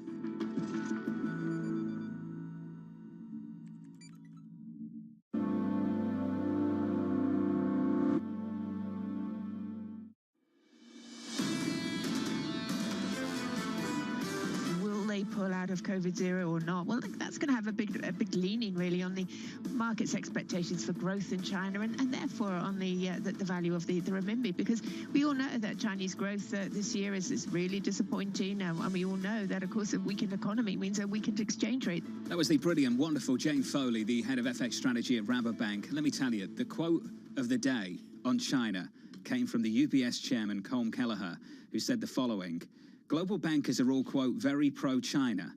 We're not reading the American press. We actually buy the China story. Just a remarkable line, Tom, in public at this financial forum. I agree. In Hong Kong. I agree. This is not HSBC, which has a real delicate balance act there with the heritage of the firm. This is a ginormous Swiss bank doing what everybody else is doing. They're on the Pacific Rim. They want to go in, they fail, they pull away, they come back in. It's an oscillation we've seen for years, and right now they are oscillating with a vengeance back toward China after the party Congress. We've talked about this many times in the past, Tom, and we should do it again. And away from the financial sector, and just think about the multinationals that operate here in the United States and cater to an increasingly progressive consumer base, particularly on the younger side, Tom. And then when they go abroad, they're pandering to, let's face it, I mean, let's be brutally honest about it, they are pandering to dictatorships simultaneously. And I've asked that question over the years whether that can continue, but seemingly it is continuing. Well, and it's not just UBS, and I think this is important, but you have Morgan Stanley and Goldman Sachs' CEOs also at this conference, and the omission of talking about China's zero COVID policies, the omission of talking about some of the anti-business, international business types of policies from Xi Jinping, just talking about interest rates and inflation highlights that they do not want to focus on this in any way, shape, or form. And I want to point out before we go to end of current that UBS had outstanding and has outstanding research on Asia and China, led by Jonathan Anderson, who was iconic, I'm going to say 10 years ago. Let's go to end of current right now and advance the story forward as well. And to give us the back and forth, the ebb and flow of what Western banks are doing in Hong Kong. I sat at the Ritz there years ago across the highway, and I said, it's an out-of-body experience. How out-of-body is the experience for Western banks in Hong Kong right now? So the fact that all these Western banks, their CEOs are in Hong Kong at the moment, Tom, tells you how important both the Hong Kong and Chinese market is for them, right? So the conference today is all about Hong Kong meant to be reopening. That's a whole other debate. You can have your views on that. But the point is these banks are here because they know it's a money box, right? It's a gateway into and out of China. And that's what a lot of the commentary was. As you all mentioned there, it was skirting the big political issues, skirting the human rights issues, skirting the issues, of course, in Hong Kong itself. In fact, John Lee addressed the crowd. He's the chief executive of Hong Kong. He's under U.S. sanctions. So all of that was put to one side. It was all about doing business and making money. And when we talk about fragmentation and decoupling and political tensions, the one channel that's kind of skirted a lot of it so far has been the financial services channel that does continue to grow in China. It is still a big business here in Hong Kong for global banks as well. So that side of it is very much not on the front line of the tensions. Within the ebb and flow, again, are the Chinese banks, the big banks, I think it's the big four, I'll let you tell me, are they more state-owned enterprise-ish now than they were 5 years ago? Well, they've always been owned by the government, Tom, as you know, and they always answer to the government. That's the way the banking system in China operates. I don't think there's any indication that they have taken on any more independence in recent years. As you know, if anything, the narrative is the opposite, that the state, the party is in control of everything. The party at the center of everything, in fact, is the line that Xi Jinping has said. So I think those states are, of course, arms and extensions of the government. They do work domestically for the Chinese economy domestically, and they service Chinese business and Chinese interests globally. So they are an extension of the government apparatus. And I'm going to ask a really dumb question. Is Xi Jinping, did he just signal a truly less global-looking kind of business view, or is it the opposite? And the reason why I ask is because all of the noise around the shutdowns and then the reopening and then what's going on with the iPhone and then some of the rhetoric out of the global bankers leaves a very confusing muddle of whether this is an economy that is still open for business internationally or whether it is closing its doors. It is confusing, Lisa. You're absolutely right. Sometimes the rhetoric is all about reopening and welcoming foreign investment. We had some of those lines, including from Xi Jinping himself during the Congress. But then, as you've just said, wait a minute, we've got this big Apple iPhone supplier under a lockdown for the next 7 days up there. We know sentiment is so negative towards production in China right now from these foreign multinational companies. But still, we hear talk of expansion. We hear talk of chemical companies expanding in China. There's a German delegation on the way to Beijing at the moment, and that includes leaders of some of Germany's biggest companies. They're going there to talk about ongoing expansion and investment. So it is a confusing story. As we've said before, the best way to think about it, I would say, is sentiment towards investing in China is very negative. But when it comes to the data and concrete action in terms of big factories and companies pulling out of China, we're not there yet, certainly not on a mass exit scale. It is happening around the margins, but not yet on the mass exit scale that the headlines might have you think it would be. Which perhaps explains the rhetoric that we heard out of a lot of the executives of big banks globally, how they basically were kissing the ring, right? Basically saying we believe in this area and we're not necessarily buying into the negativity that we're hearing outside of China about what's going on. How much is that a prerequisite to do business in China right now? Doing business in China has always had its own rules of the road, Lisa. Like technically, you've got to be a joint venture, for example, that has been eased up in recent years, but at the very least, you're operating around the local party rules for sure. But on the finance side of it, as we were saying earlier, the banks have probably been having a better run than most other sectors in there. For example, they've been allowed to take over their operations and own them themselves. They're having to have a joint venture. That's been a big thing for them. The bond market, the equity market has been opening up in China in recent years, and of course, obviously that has enormous potential. Now that story has turned around this year though with the outflows and with the pace of outflows, but the message from Hong Kong today, from all of these bankers who flew into Hong Kong today, is that they've come here to do business and to do business with China, and they're not planning to change that story anytime soon. And a wonderful reporting as always, Bloomberg's Ender Curran there out of Hong Kong. Tom, we were discussing these rumours about reopening. I think it's interesting right now whether you just ask a guest whether they think reopening in this economy as it stands is positive or negative for financial markets, given the Fed's effort to try and get inflation down. And reopening into what? Not only the financial part and the economic part, but the new political and cultural part of a new Hong Kong. These conversations that we've had on surveillance over the years with Lord Patton, the guy who had to stand there and give it away with Prince Charles on the whatever the boat was, I can't remember the name, John. But when you hear the path from Lord Patton and the giving up of Hong Kong to where we are now, we have no clue what Hong Kong looks like 10 years from now. This is not where they hoped Hong Kong would be 25 years ago or so, Tom. Oh, yeah, absolutely. Not a chance. Yeah. I mean, is there wistfulness to it? I don't hear it from Steve Major. I think he's our biggest, visceral contact with Hong Kong among our guests, Steve Major with HSBC. And I'll be honest, Mr. Major has some enthusiasm for them coming out of this constructively. How was Steve? I can't believe I missed Steve. He was awesome. Isn't he awesome? He was so good. He turned to Lisa and he said, look, can we talk West Ham? And Lisa said, sure.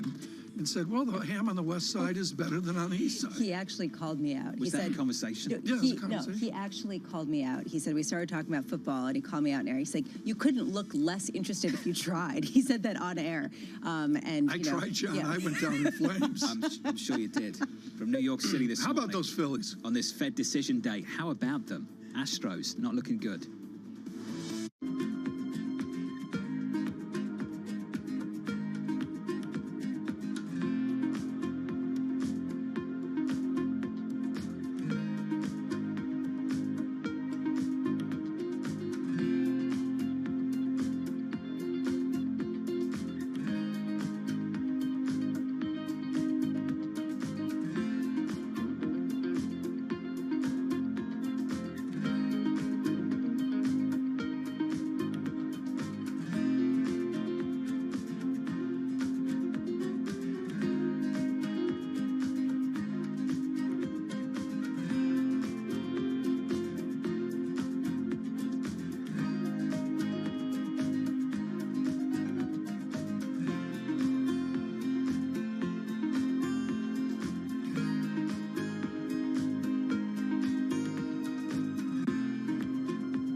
What are the moonshots at Amazon that are capturing most of your time and attention? Well, we have a unique way that we look at big new investments. And I'm not sure it's right or wrong. It just happens to be our way.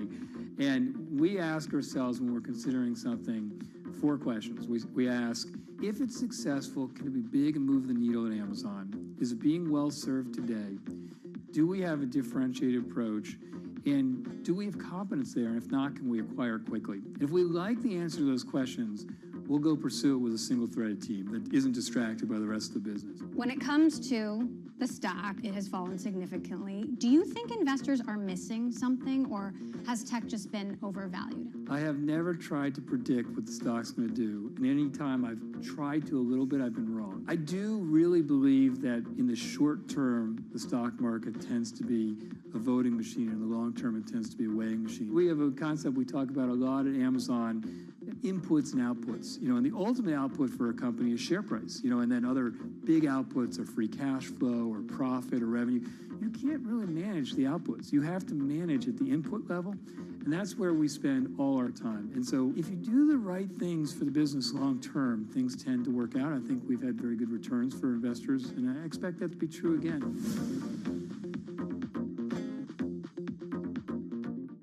You will shed light on dark matter. You will make aging optional. Because when you subscribe to Bloomberg, you won't just get news. You will get insight into limitless possibilities. Before you change the world, Bloomberg. Power, policy, politics. From the White House to the Hill, Bloomberg covers the leaders in legislation. That was really a tectonic shift for this White House. The theory of this bill, as I understand it, is there'll be a multiplier effect. How did Democrats mobilize specifically younger voters? Bringing you the political news you need to know. The president has made it very clear that this is a significant focus. For the intersection of Wall Street and Washington, nobody covers politics like Bloomberg. You will shed light on dark matter. You will make aging optional. Because when you subscribe to Bloomberg, you won't just get news. You will get insight into limitless possibilities. Before you change the world, Bloomberg.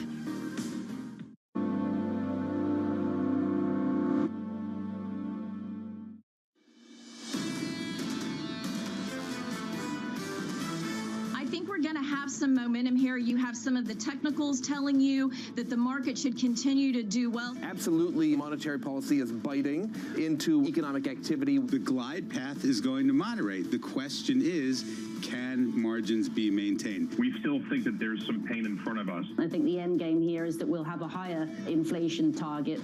This is Bloomberg Surveillance with Tom Keene, Jonathan Farrow, and Lisa Abramowitz.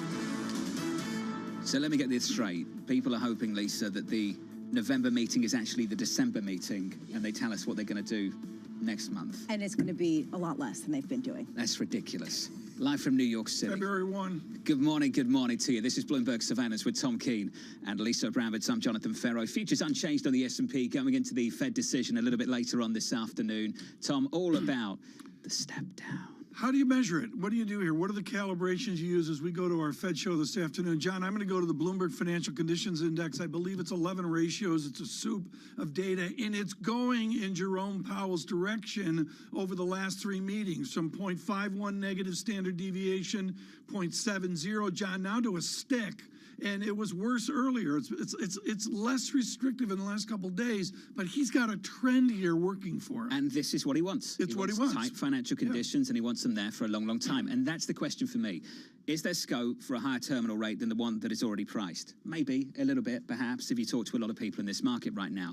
Is there scope to surprise this market just by how much they'll stay at that terminal rate through next year and perhaps even beyond? Because, Tom, I'm still having conversations with people who are talking about rate cuts in 2023. Give me the CPI date again. You know it, I don't. November, what do we see? CPI November 10th? November 10th. November 10th. Frankly, is that more important than the Fed meeting today? Without a doubt. It's as Clarida says, and he'll be with us this afternoon, folks, the former vice chairman says it's a single mandate idea. That's all they're looking at. Elisa, the next meeting is at the mercy of the next 2 CPI prints between now and then.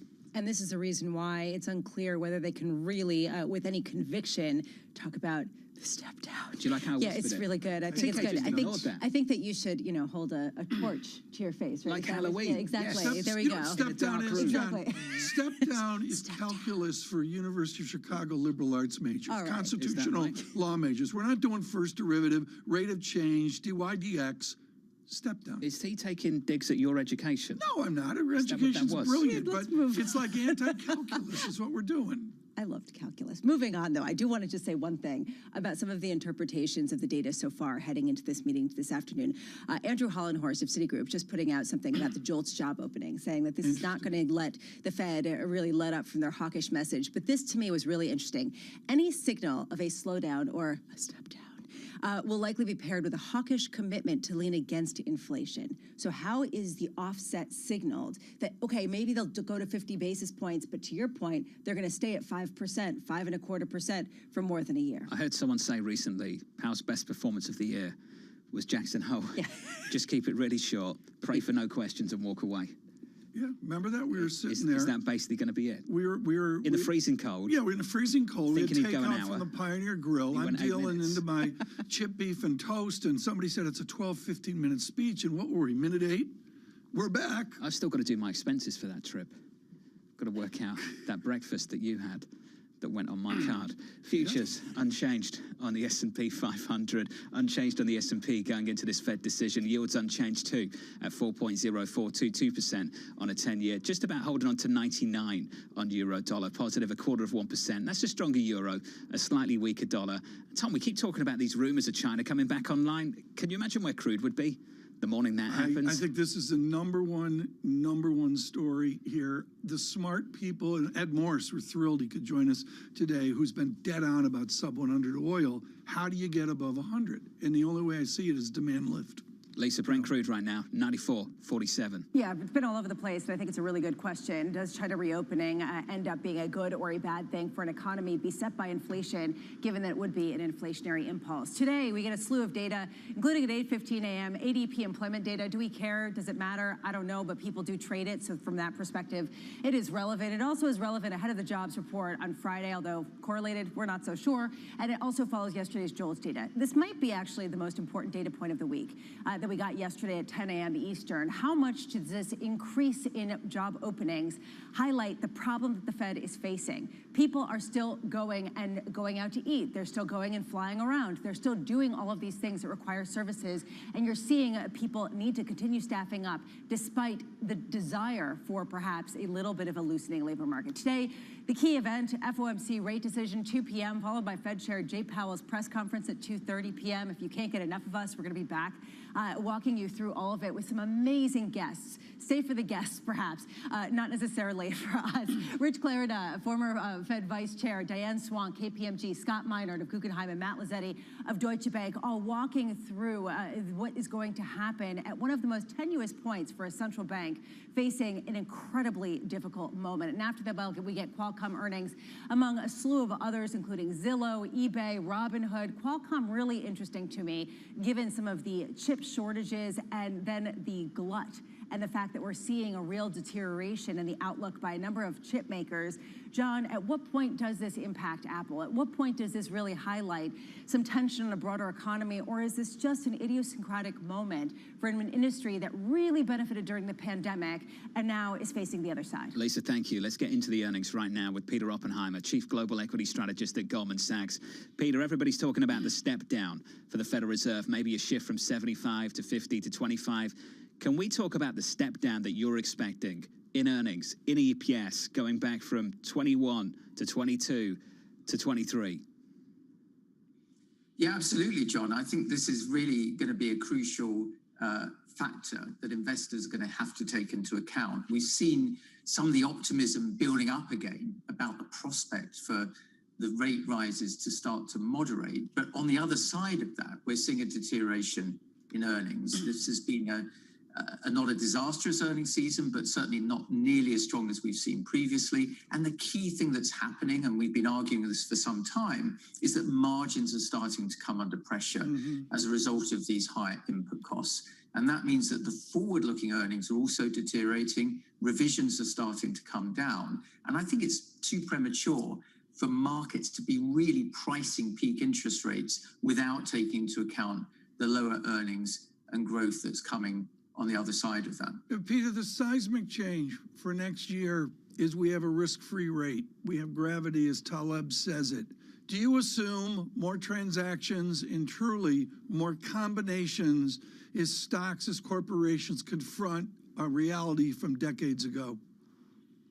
Yeah, absolutely. This is an overwhelming shift that's happened. I mean, we have to take into account that it was only at the beginning of last year that the markets were only pricing 1 or 2 rate rises this year in the US, nothing in Europe until next year. And we've seen now a whole range of significant rate increases with more to come. And, just over a year ago, a quarter of all government debt around the world had a negative yield. People were paying for the privilege of lending to governments. Now you're getting around 4% for US 10-year treasuries. This is a big shift, and it requires valuations of financial assets to moderate. We've seen some of that, but probably not enough given the scale of that shift in the cost of capital. And that's why we think there's more downside in the near term on valuations and market pricing. We're talking in general, but I was looking at a FANG Plus index that is down 49% from its recent peak. I mean, some of the declines in specific sectors have been extraordinary. Peter, have we seen the bulk of the pain in some of the high flyers and some of the tech names, or is it still broad-based? Is it really a more general kind of re-rating, repricing that still needs to take place? Well, I think that what you've really seen is the rise in interest rates hitting the longest duration assets most aggressively to begin with, things like unprofitable tech, which had its rout earlier in the year. Profitable tech companies, cash generative tech and long duration companies had held up reasonably well, but they're now coming under pressure because they are impacted by the gravity of rising rates and indeed some slowdown in their earnings, as well. So I think it's really about the broad index adjusting valuations to levels which are consistent to a new normal in terms of interest rates. Having said all that, what we have seen is a bit of a reversal of that 10 or 12-year trend that preceded this year, where growth was hugely outperforming value, supported by record low rates and phenomenally strong earnings in the growth sectors. This year has been a year predominantly of value outperformance, and I think that probably has some further to go. So the aggregate valuations probably still need to adjust downwards, but we are seeing a shift in the mix. And it's pretty extraordinary that despite the hit that we've seen to some of the really big tech stocks through this earnings season, the broader Dow, for example, has continued to do very well. And I think that's a reflection of this shift in leadership within the markets as well. I'm so happy that, Peter, that Tom wasn't listening at the end there at all. Peter Oppenheimer of Goldman Sachs. You missed that, didn't you? Never mind. He had this to say about the S&P 500, Tom, on EPS. Here's the quote in the notes. Even if a soft landing is achieved, we expect S&P 500 EPS to grow by just 3% in 2023, a slowdown from 47%, Lisa, in 21 and 8% in 2022. When we discuss the step down, this is the step down that Peter Oppenheimer and the team at Goldman are talking about, not rates, but EPS. But they're still making earnings, right? And so it's basically how much do valuations have to come in based on the fact that earnings are coming down, based on the fact that real rates are higher, based on the fact that some people are expecting margins to actually re-widen into next year. I mean, it's just a confusion. At what point do we get capitulation if people are already factoring that all in? When are we starting our World Cup coverage? We're starting that soon? I think we already started it. Waiting for a cue from you. I'm waiting for the bracket to go live on the Bloomberg terminal. I'm waiting for that to happen. Yeah. Yes, you're going to do it too. You're going to participate in the moment. Okay. It's a festival all right, of joy. I will. It'll be so joyful. Road trip Sunday, you and me. Where to London, Tottenham, Liverpool. Hey, that Sunday, would be cool, wouldn't the day it? before, Yes. I got an engraved invitation moments ago. That would be from very the Antwerp Arms. The bar down the street from So we'd go to London Stadium. to watch it at a pub. They're having fireworks November 5, and then you've got Liverpool Bonfire November 6. night, and then watch the game. Yeah, I think it's just that brilliant. Is genius. It's genius. That's Thank going you, on your Antwerp Amex. Arms, Tottenham. And not mine. Did you watch the game yesterday? No, I didn't. That was nerve-wracking for Spurs supporters. I was too nervous. Futures unchanged on the S&P. From New York, this is Bloomberg. Keeping you up to date with news from around the world with the first word, I'm Lisa Mateo. The Federal Reserve looks set to deliver a fourth straight supersized interest rate increase today. Policymakers expected to raise rates by another 75 basis points. Meanwhile, Fed Chair Jerome Powell is almost certain to repeat his unwavering message on inflation without necessarily pivoting yet. In Israel, the fifth election in 4 years appears ready to return Benjamin Netanyahu to power. Exit polls show that his strategy of forming an alliance with the nation's far right has succeeded. The pro-Netanyahu bloc appears to have just enough seats to form a slim majority in parliament. In Brazil, President Jair Bolsonaro has promised to follow the Constitution and ordered the government to start the transition to incoming leader Luiz Inácio Lula da Silva. Bolsonaro stopped short, though, of conceding defeat 48 hours after the election, but the remarks are seen as a sign that he will honor the results of the voting. S&P has cut Credit Suisse's long-term rating to just one level above junk status. That underscores the Swiss bank's challenges after it outlined a radical restructuring last week. Credit Suisse was cut from BBB to BBB- with a stable outlook. Global news 24 hours a day on air and on Bloomberg Quick Take, powered by more than 2,700 journalists and analysts in more than 120 countries. I'm Lisa Mateo. This is Bloomberg.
Nurturing also can come from men, and it's one of the qualities, I guess, that you found in your mentors that also pushed you up.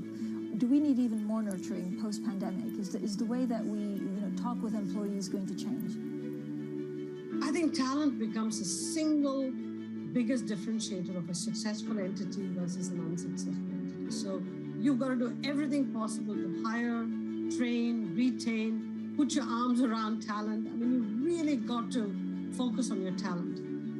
In the past, it's always been give them money, show them that they have an upward mobility and can make even more money, and that's the only reason people come to work.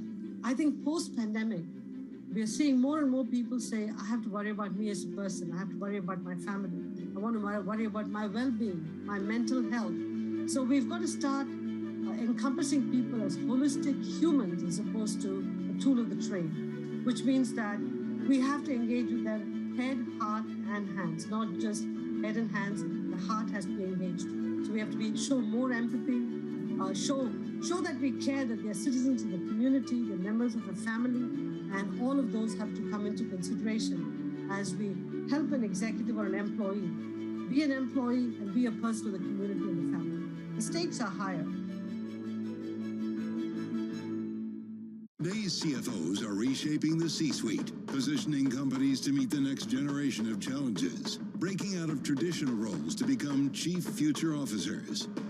Duke Energy has an ambitious plan to transition to clean energy, and new CFO Brian Savoy is ready to lead the charge. We're going to invest $145 billion over a decade. There's a lot going on, but I wouldn't have it any other way. Watch Chief Future Officer today on Bloomberg. To the world of business. Balance of Power with David Weston. News, analysis, insight from and about politics power players. Weekdays, this is Bloomberg. Lots happening on Wall Street. I think Jay Powell said things that were indefensible. Need to catch up? This is Bloomberg Wall Street Week. I'm David Weston. We've got the information and insights. We think that's the next secular shift. From businesses most influential and instrumental. It's knocking it out of the ballpark. It's a challenging dynamic. This is a level of uncertainty that we haven't had to deal with. Bloomberg Wall Street Week, live Friday with replays all weekend on Bloomberg Television and Radio.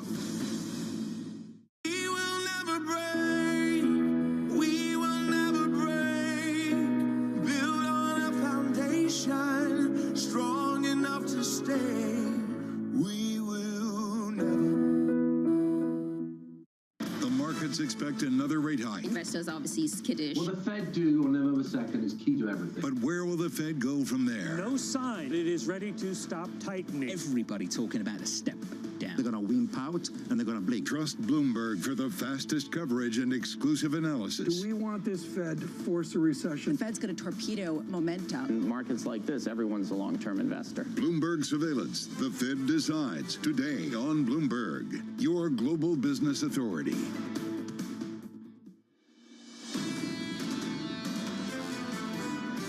History is littered, including the previous administration, with presidents who took a different position and got in the Fed's grill anytime they were raising rates. The president has, in fact, endorsed their pivot and argued that they are the first and foremost inflation fighter, and that's where we're going to stick it. That was Jared Bernstein there, the member of the Council of Economic Advisors. A split, perhaps, between the White House and certain members of Congress. The Democrats have been writing letters to Chairman Powell, Bramo, in the last couple of days. Yeah, basically saying, are you guys at all worried about the fact that you're trying to get people to be laid off, and it's raising some serious questions for them at a time when most economists think there will be some sort of downturn, if not outright recession, that could potentially be even deep, in order to bring inflation down. A love note. Just a love note. 10 paragraphs, 7 questions, as you mentioned earlier. You're calling that letter a love note? It's a love note. Dear Chair Powell. It's from the letterhead is Congress of the United States, Washington, D.C., 20515, which means we have to talk to Anne Marie Horton about this, our Bloomberg Washington correspondent. Anne Marie, explain this letter. Is Chairman Powell forced to respond to it? Is it like a process or a law that he has to answer the 7 questions? No, he doesn't have to actually respond to it. But we do know that Chairman Powell does have very good relationships on the Hill. So I'm sure at some point he will be briefing some of these lawmakers. But this isn't the first letter. There's been a growing chorus from the Democratic Party about their concerns about how quickly the Fed is moving, and potentially the fact that the medicine to cure inflation may not be worth it. They're looking at what this means for next year, but the potential of people getting laid off.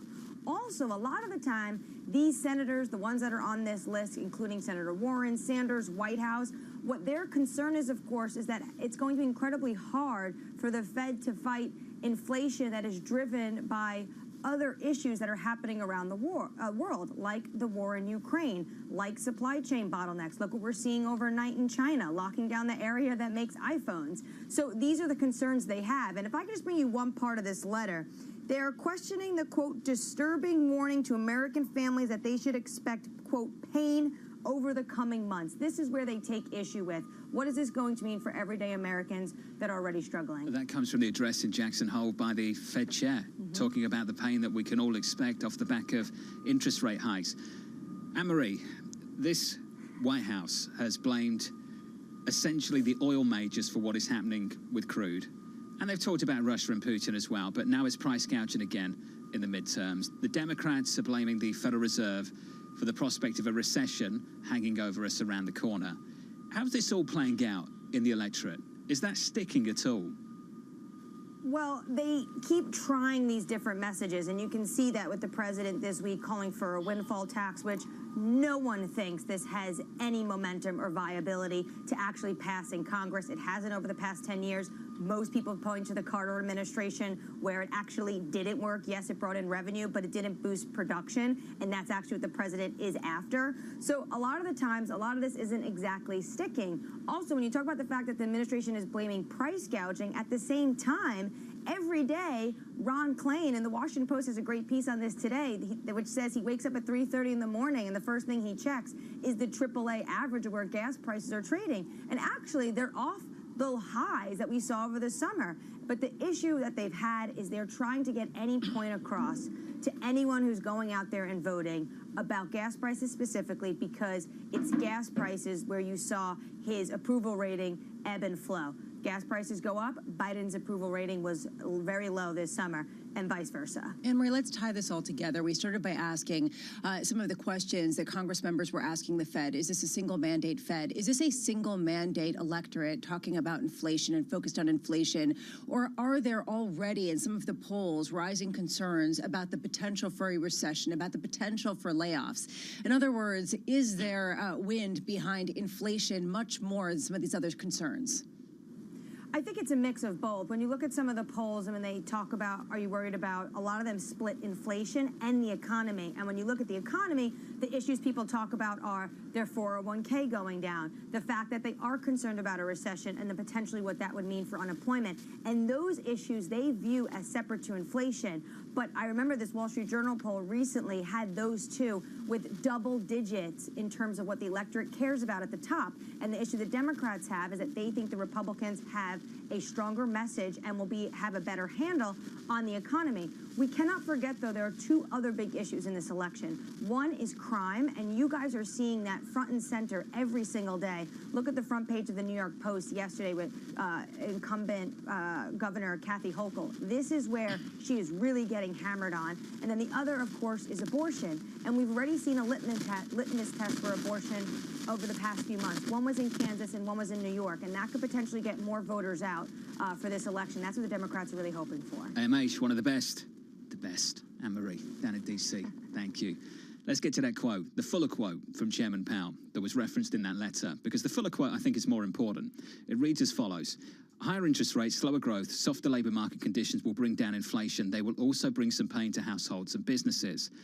He went on to say, but a failure to restore price stability would mean far greater pain. It's that line at the end of that paragraph, Bramo, that I think this Fed chairman needs to do a better job of explaining for people, and not for the market, not for Wall Street, not for expectations about rates, just to help people understand. Because when you set it up as follows, and I've said this a million times, if you tell someone that higher unemployment, someone losing their job, is a price worth paying to get inflation lower, people struggle with that idea. Right, and what he needs to communicate is that it's not an either or. It's not we either have to sustain higher inflation or we have to see unemployment rise. But in order to get a stable labor market, we need to kill inflation. That in order to preserve jobs in the long run, we need to kill inflation. How do they communicate this with studies, with rhetoric at a time of such highly polarized political discussion in the United States? The truth is, it's really difficult to do. Just to change subject quickly, daylight saving ends on Sunday, is that right? So overnight Saturday. I hate daylight saving. So do I. I knew this would trigger you. Do you know what sunset's going to be on Sunday evening in New York City? 4:49 or something. 4:46 p.m. Ridiculous. Exactly. I'm not happy. I didn't know you got this fired up about it. I do. I think Engage it's the camera and tell them what you think about it. I think it's terrible. Do not support daylight savings. Never, honestly, never seen it get this fired up. It's just so upsetting to me. You lose an hour of sleep. It's hard enough waking up early. I'm done. Oh, what have we got in store Monday morning? I know, it's going to be a disaster. That's going to be great. And then down to D.C. All right, let's move on. It could be on your Amex. I'll charge it. Put it on Tom's. Coming up, Greg Peters, the co-CIO of PGIM Fixed Income. We'll try and get Tom's attention. You with us? I'm doing the math here. Forget about a gallon of gas. A pound of Hamburg is up 32% from before the pandemic. You're a solid 3 minutes behind today. I'm doing the math. A pound of Hamburg is up 32%. I don't think is a big deal typically, but live on air, Tom, 3 minutes kind of matters a bit. All right? I like daylight savings.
When you think of cutting-edge technology at sea, you might be thinking of stuff like this.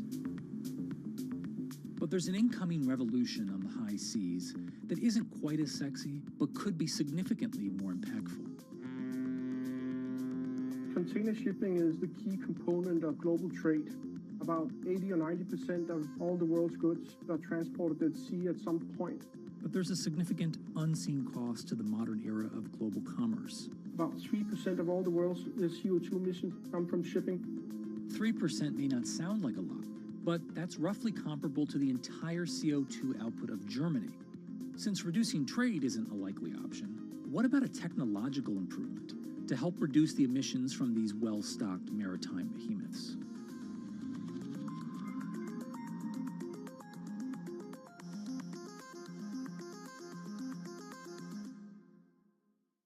Markets are preparing to close, but the day is not over yet. Stock that is now up about 45%. A lot of volatility right now. You need the power of the Bloomberg terminal to get you market-moving data before anyone else. These numbers are much higher than expected. Upgraded today to overweight. You need top analysts to bring you exclusive global insight into cross-asset markets. The muni bond market. China is a really big focus. Bitcoin ain't playing along today. It's going to be short-term. Bloomberg Markets, The Close. Weekdays on Bloomberg.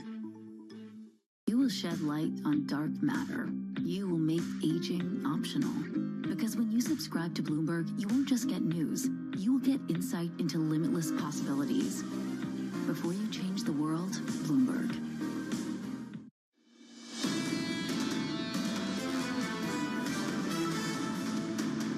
Special coverage of the Fed Decides coming up on Bloomberg Surveillance a little bit later this afternoon. Do not miss that. The former Fed Vice Chair Richard Clarida joining us once again. Looking forward to it. Going into it, equities shaping up as follows. Unchanged on the S&P, on the Nasdaq firmer by a couple of tenths of 1%. In the bond market, 2s, 10s, 30s.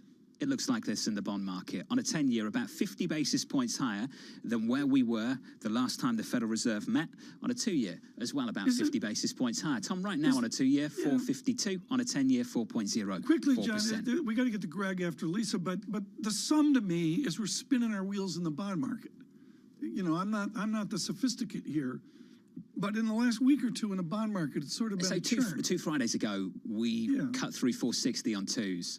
About 430 on a 10-year. We've backed away big time on the 10-year in the last couple of weeks. Last week was a big weekly move lower on 10-year yields. But I'm with you the last couple of days, Tom. This bond market's just been all over the place, though, over the last few months. Going to wrap it up in a commodity market for you. Wouldn't typically talk about this, but you've got a big move in wheat. Wheat is lower, negative by 5.8%. And the good news, the Russian Defense Ministry confirming it's resuming its participation in the Black Sea grain export deal, Tom. So getting those exports of grains out of Ukraine into the Black Sea and out to the rest of the world. It's a big deal. And again, this goes back to what we've all learned since February 24th is the place of Ukraine in grain agriculture. It's dominant. Massively so. Massively so. I did not know. You mentioned the likes of Egypt, a lot of countries, Tom, that are very, very reliant on that food stuff getting to them. I listened to Eric Martin of Bloomberg News, who's got this nailed, and it's tangible and real. There's no question. Couldn't agree more about that. We're going to do equities here? Hopefully. We're going to do that with Lisa, aren't we? Okay. Yeah. You know, I just thought you might have things to say. No, I don't. I'm waiting for equities here because I think it's part of the story. I thought you might maybe respond to a question we asked 20 minutes ago. No, I'm working on that. But, you know, I do, you know, Peter Oppenheimer mentioned it. It just totally lost on TK. He was talking about the Dow and how it's been really important. He was doing his World Cup bracket. All right, let's talk about some of the stocks. Yeah, I got Italy here. So I got Italy. Exactly. Where's Italy? That's a low blow. That's rude. Yeah, well, just looking at some of the single name stocks, Airbnb I think is interesting. They disappointed after the bell yesterday with the outlook for bookings in the fourth quarter. Wait. Is Airbnb done as a thing? Help me here. Well, I don't know how much of Airbnb's disappointing outlook for the fourth quarter is due to a lack of people traveling around domestically to places outside of big cities and more going to big cities and going international or traveling for work, or how much is because people are going back to the office, right? And they're actually not able to go and work from Honolulu for a month, which sounds fantastic if you could do it. But, you know, how much of that is what's going on? I'm just suggesting. I wish I had done that. I wish I had too. I'm completely jealous. Set up a TV studio on the beach. I wish I'd done from the that. peak down 48%. I regret that. You know who did that? Leon Cooperman. He did do that, didn't he? That was fair play a to him. Zoom backdrop. I Good think on that him. we established. No, Leon told me you could hear the Yes. gulls. Yeah, that was a Zoom backdrop No, that I his was son fooled. had done. I swear. I was fooled. Oh, all right, let's move on. I thought that was an actual beach. We'll get confirmation. I asked him. He said his kid put it on and he didn't know how to take it off. Okay. Okay, moving on. So Yum intraday missed estimates. Just taking a look at some of those shares, also falling after disappointing earnings. Interesting to see. Although actually they're up now about 0.75%. It's because of KFC. They disappointed dramatically. Their returns did not work, and it was because they exited Russia. That's their explanation. But Pizza Hut did well. So if you look at some of the granularities, Canada Goose falling. You guys are not interested at all. Got that right. Daylight savings time. Continue. Which we gained an hour, so I was ranting for the wrong reasons. Young but Canada Brains is Goose, falling back. 2.4% loss after cutting their outlook on the economy, yes, but also because of China. And it really highlights the uncertainty that you've seen in a number of companies with respect to FX headwinds and China, one of the major markets, an unclear outlook there at a time of lockdowns, Tom. Very good. Greg Peters joins us now. This is the conversation of the day in fixed income. Greg Peters is co-CIO at PGIM Fixed Income. Greg, I got a bigger question, and I know we got to do the Fed stuff as well. In the bond losses that you and I have never lived that we've seen this year, yield way up, price way down, has it changed how pension plans think forward? Have the bond losses adjusted the actuarial assumption forward? Well, Tom, I think it's a situation of good news, bad news story. And so the bad news, the losses, clearly, some of the losses on the bond side are really eye-popping. 20, 30 type of percent numbers that I didn't think I would see, nor pension funds would consider seeing. But the yields are higher.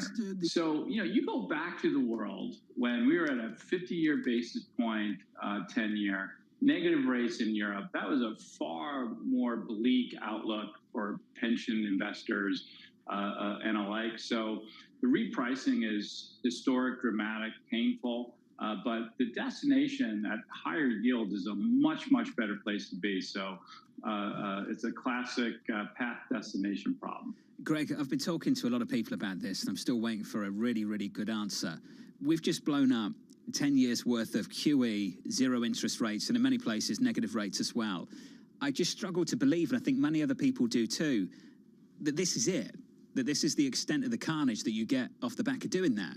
Does that resonate with you at all, Greg? It does, but then I look at the numbers, and the numbers are really quite extreme. So but I think what you're getting at, Jonathan, is this short burst of pain over? And I don't think so. I think there's a secular readjustment here. I think this is just the beginning stages, and it's not going to be the same type of volatility and the same type of losses. I'm not suggesting that. But to your point, this is an unwind, right? And so it's very Newton-esque, where you have to expect the opposite and equal reaction after QE with QT. And I think we're moving into this phase where central bank dominance is no longer the driving force in financial markets. And all else equal, I think that's a good thing. I think you'll see more rational price action. I think you'll see investors not being so forced out the risk curve in areas that they were wholly uncomfortable. So I actually think we're in a much better place on a go-forward basis than where we were. That might be the case, Greg. But just to follow on to the point that Tom and John were both referencing about the pain and whether it has been commensurate to the regime change that we've seen with higher interest rates, how significant will it be when the private credit markets reprice? How significant will it be when the maturity wall starts to really get closer and you start to see companies that enjoyed 4 or 5% benchmark rates suddenly have to pay 9, 10, 11%? So I think you're on to something, Lisa, on the private credit side. So what you've seen during this QE era with zero interest rates is that investors, got yield or extra spread any way that they could get, and that was in the private credit markets, just privates generally. So the interesting artifact about privates is that they don't get mark to market, so you don't see the same kind of volatility. Very much a don't ask, don't tell type of policy. So once you start to see those losses come through, if indeed you do see those losses come through, then I expect a lot more volatility. But But on a go-forward basis, once again, I don't think there's going to be the same need for pension funds and others to go out the risk curve, including privates, as I think the preciousness of liquidity, albeit fragile, of course, in public markets is still better than privates, starts to rule the day. Are you saying, Greg, that you think that entire swaths of the private credit, of the private asset markets, I don't want to say will get eliminated, but will get decimated and will not necessarily recover because of the new income found in public markets that are more transparent and that are more liquid? Well, I'm not sure it's that dramatic necessarily. It's somewhat of a change, but the demand side, the demand over the past 10 years, the past 7 years on the private asset front has just been dramatic. That's where the growth has been, right? You look at just the high yield market, that has shrunk, right? You've seen levered loans increase, which is kind of the next step to privates and very blurred between the two. But yes, I think you're quite right. I think the need for investors to move into illiquid assets to get that additional spread just is not what it once was. And I do think there is a secular shift.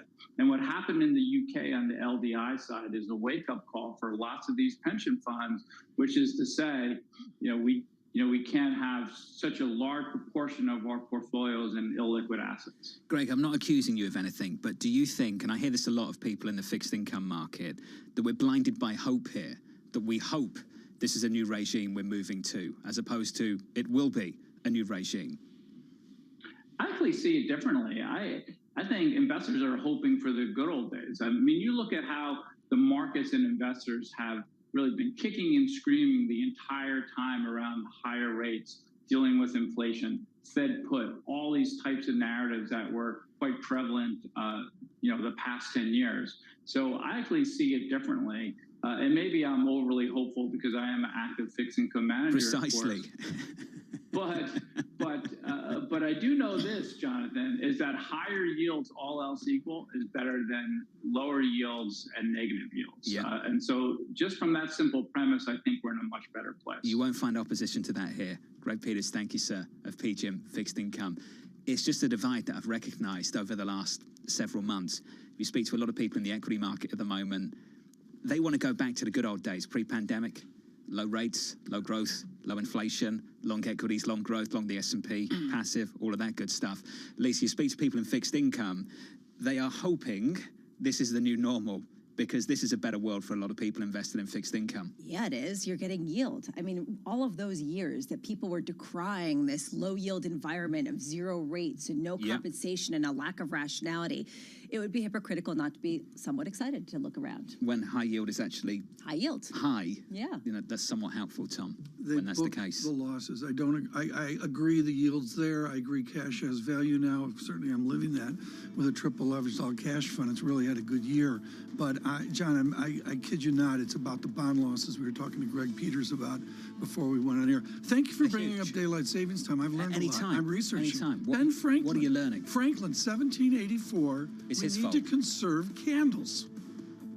That's where this started. It was Franklin's fault. It was Franklin was the first one who wrote about this. Do we then change it back because they need to conserve electricity and not end up to turn on the lights And this is what I grew up with as a kid on the farm. This comes from Purdue University in West Lafayette. Cows don't change when they milk. They don't care about the clock. And there's a lot of research on this at Purdue that cows don't care about daylight saving time. Rachel, thanks for that from Purdue. You know that people believe there's some kind of PDF out there on the internet. I have no idea. I think, thank you, John, for bringing that up. Ed Morse is going to join us from Citi shortly on the oil market. Boiler up. Isn't that what they say? That's what they say. From New York. I think this year, maybe in football, this is Bloomberg. Keeping you up to date with the news from around the world with the first word, I'm Lisa Mateo. It's decision day at the Federal Reserve, and for a fourth straight time, policymakers are expected to raise interest rates by a supersized 75 basis points to the highest level since 2008. Meanwhile, Fed Chair Jerome Powell is likely to stick to his message that the hottest inflation in 40 years must be tamed. The CEO of HSBC sees a tough year and a half or so for the UK. Noel Quinn spoke to Bloomberg's Yvonne Mann and David Ingles at the Global Financial Investment Summit in Hong Kong. I think the change in government has really helped the markets understand the future policy. I think there's still a lot of work to do. I think the UK economy is going to go through a challenging year, 18 months. There probably is going to be a recession. How deep, we don't know yet. But it's better today than it was 2 weeks ago. Quinn also said that China will rebound from the impact of COVID and its economy will reopen at some point. Global news 24 hours a day on air and on Bloomberg Quick Take. I'm Lisa Mateo. This is Bloomberg.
brainchild of Apollo CEO Mark Rowan.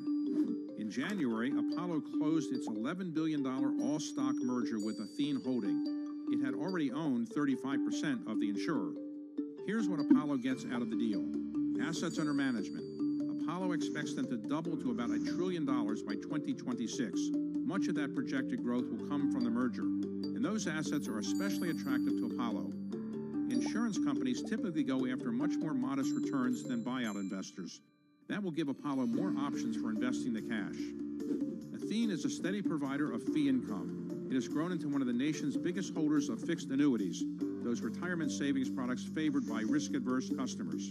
The merger will also allow Apollo to simplify its governance. It gave up its dual-class share structure and adopted a one-share, one-vote plan. The hope is that will eventually lead to Apollo's inclusion in the S&P 500.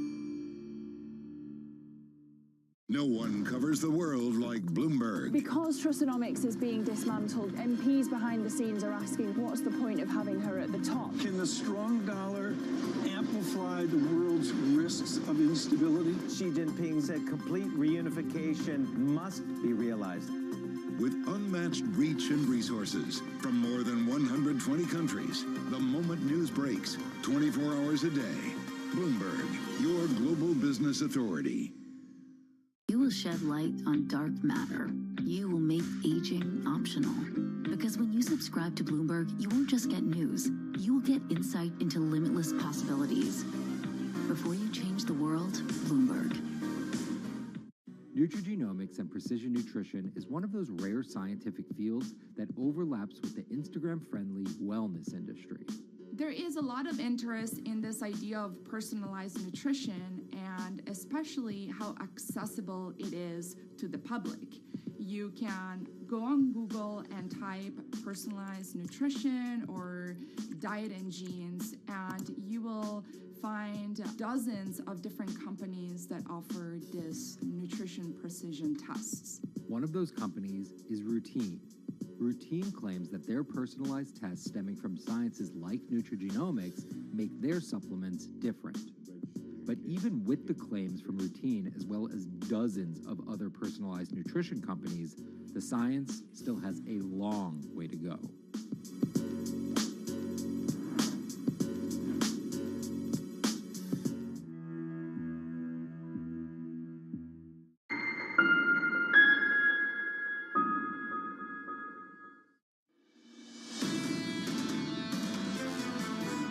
They're basically kind of fumbling around in the dark without a flashlight, I think, when it comes to how to be more effective with energy in a geopolitical sense. This whole price cap on Russian oil globally is really sending a lot of confusing messages. I still don't understand that price cap. I still don't get it. Maybe Ed Morse in a moment can explain it.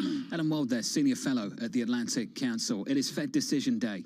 Here's the equity market. Equity futures shaping up as follows on the S&P 500. Not much movement, not much price action. Up a tenth, almost, on the S&P. Elsewhere in the bond market, yields going nowhere. Your yield on a 10-year, 4.04%. And euro-dollar just about going somewhere. Was at 99 briefly, now at 98.97. I guess you can call that 99, that currency pair. A firmer euro, Tom, by about 0.2%. Yeah, we haven't talked enough about this. 111 on DXY. The dollar really hasn't pulled back from a 112 DXY. Think about the range we've had, though, TK. I'll just bring up sterling quickly. Cable, 115, right? 115 today. High of the session, 115.27. The low, 114.75. 103.50 at the end of September. So we've taken a lot of heat out of that game in the last couple of weeks. Right now, for Global Wall Street, lean forward because Edward Morse joins us. He's Global Head of Commodities Research at Citigroup. Priya Misra of TD Securities, I think of with the real yield. John, there have been other calls that we've seen through the year. Mike Wilson in equities. And Ed Morse nailed oil. There's no question about it. When it was over 100 a barrel, he said, no, maybe not. And here we are under $100 a barrel. Ed Morse, to cut to the chase, if China reopens, many say that will give a demand that will get oil back above 100 a barrel, even to 110, 120. Do you agree? Actually, we don't agree. It depends on a lot of other things. The only way to get oil back to 110 or 120 is to have a bunch of supply disruptions from places like Libya, Nigeria, and maybe even Iran and Iraq. It's a supply side phenomenon to get above.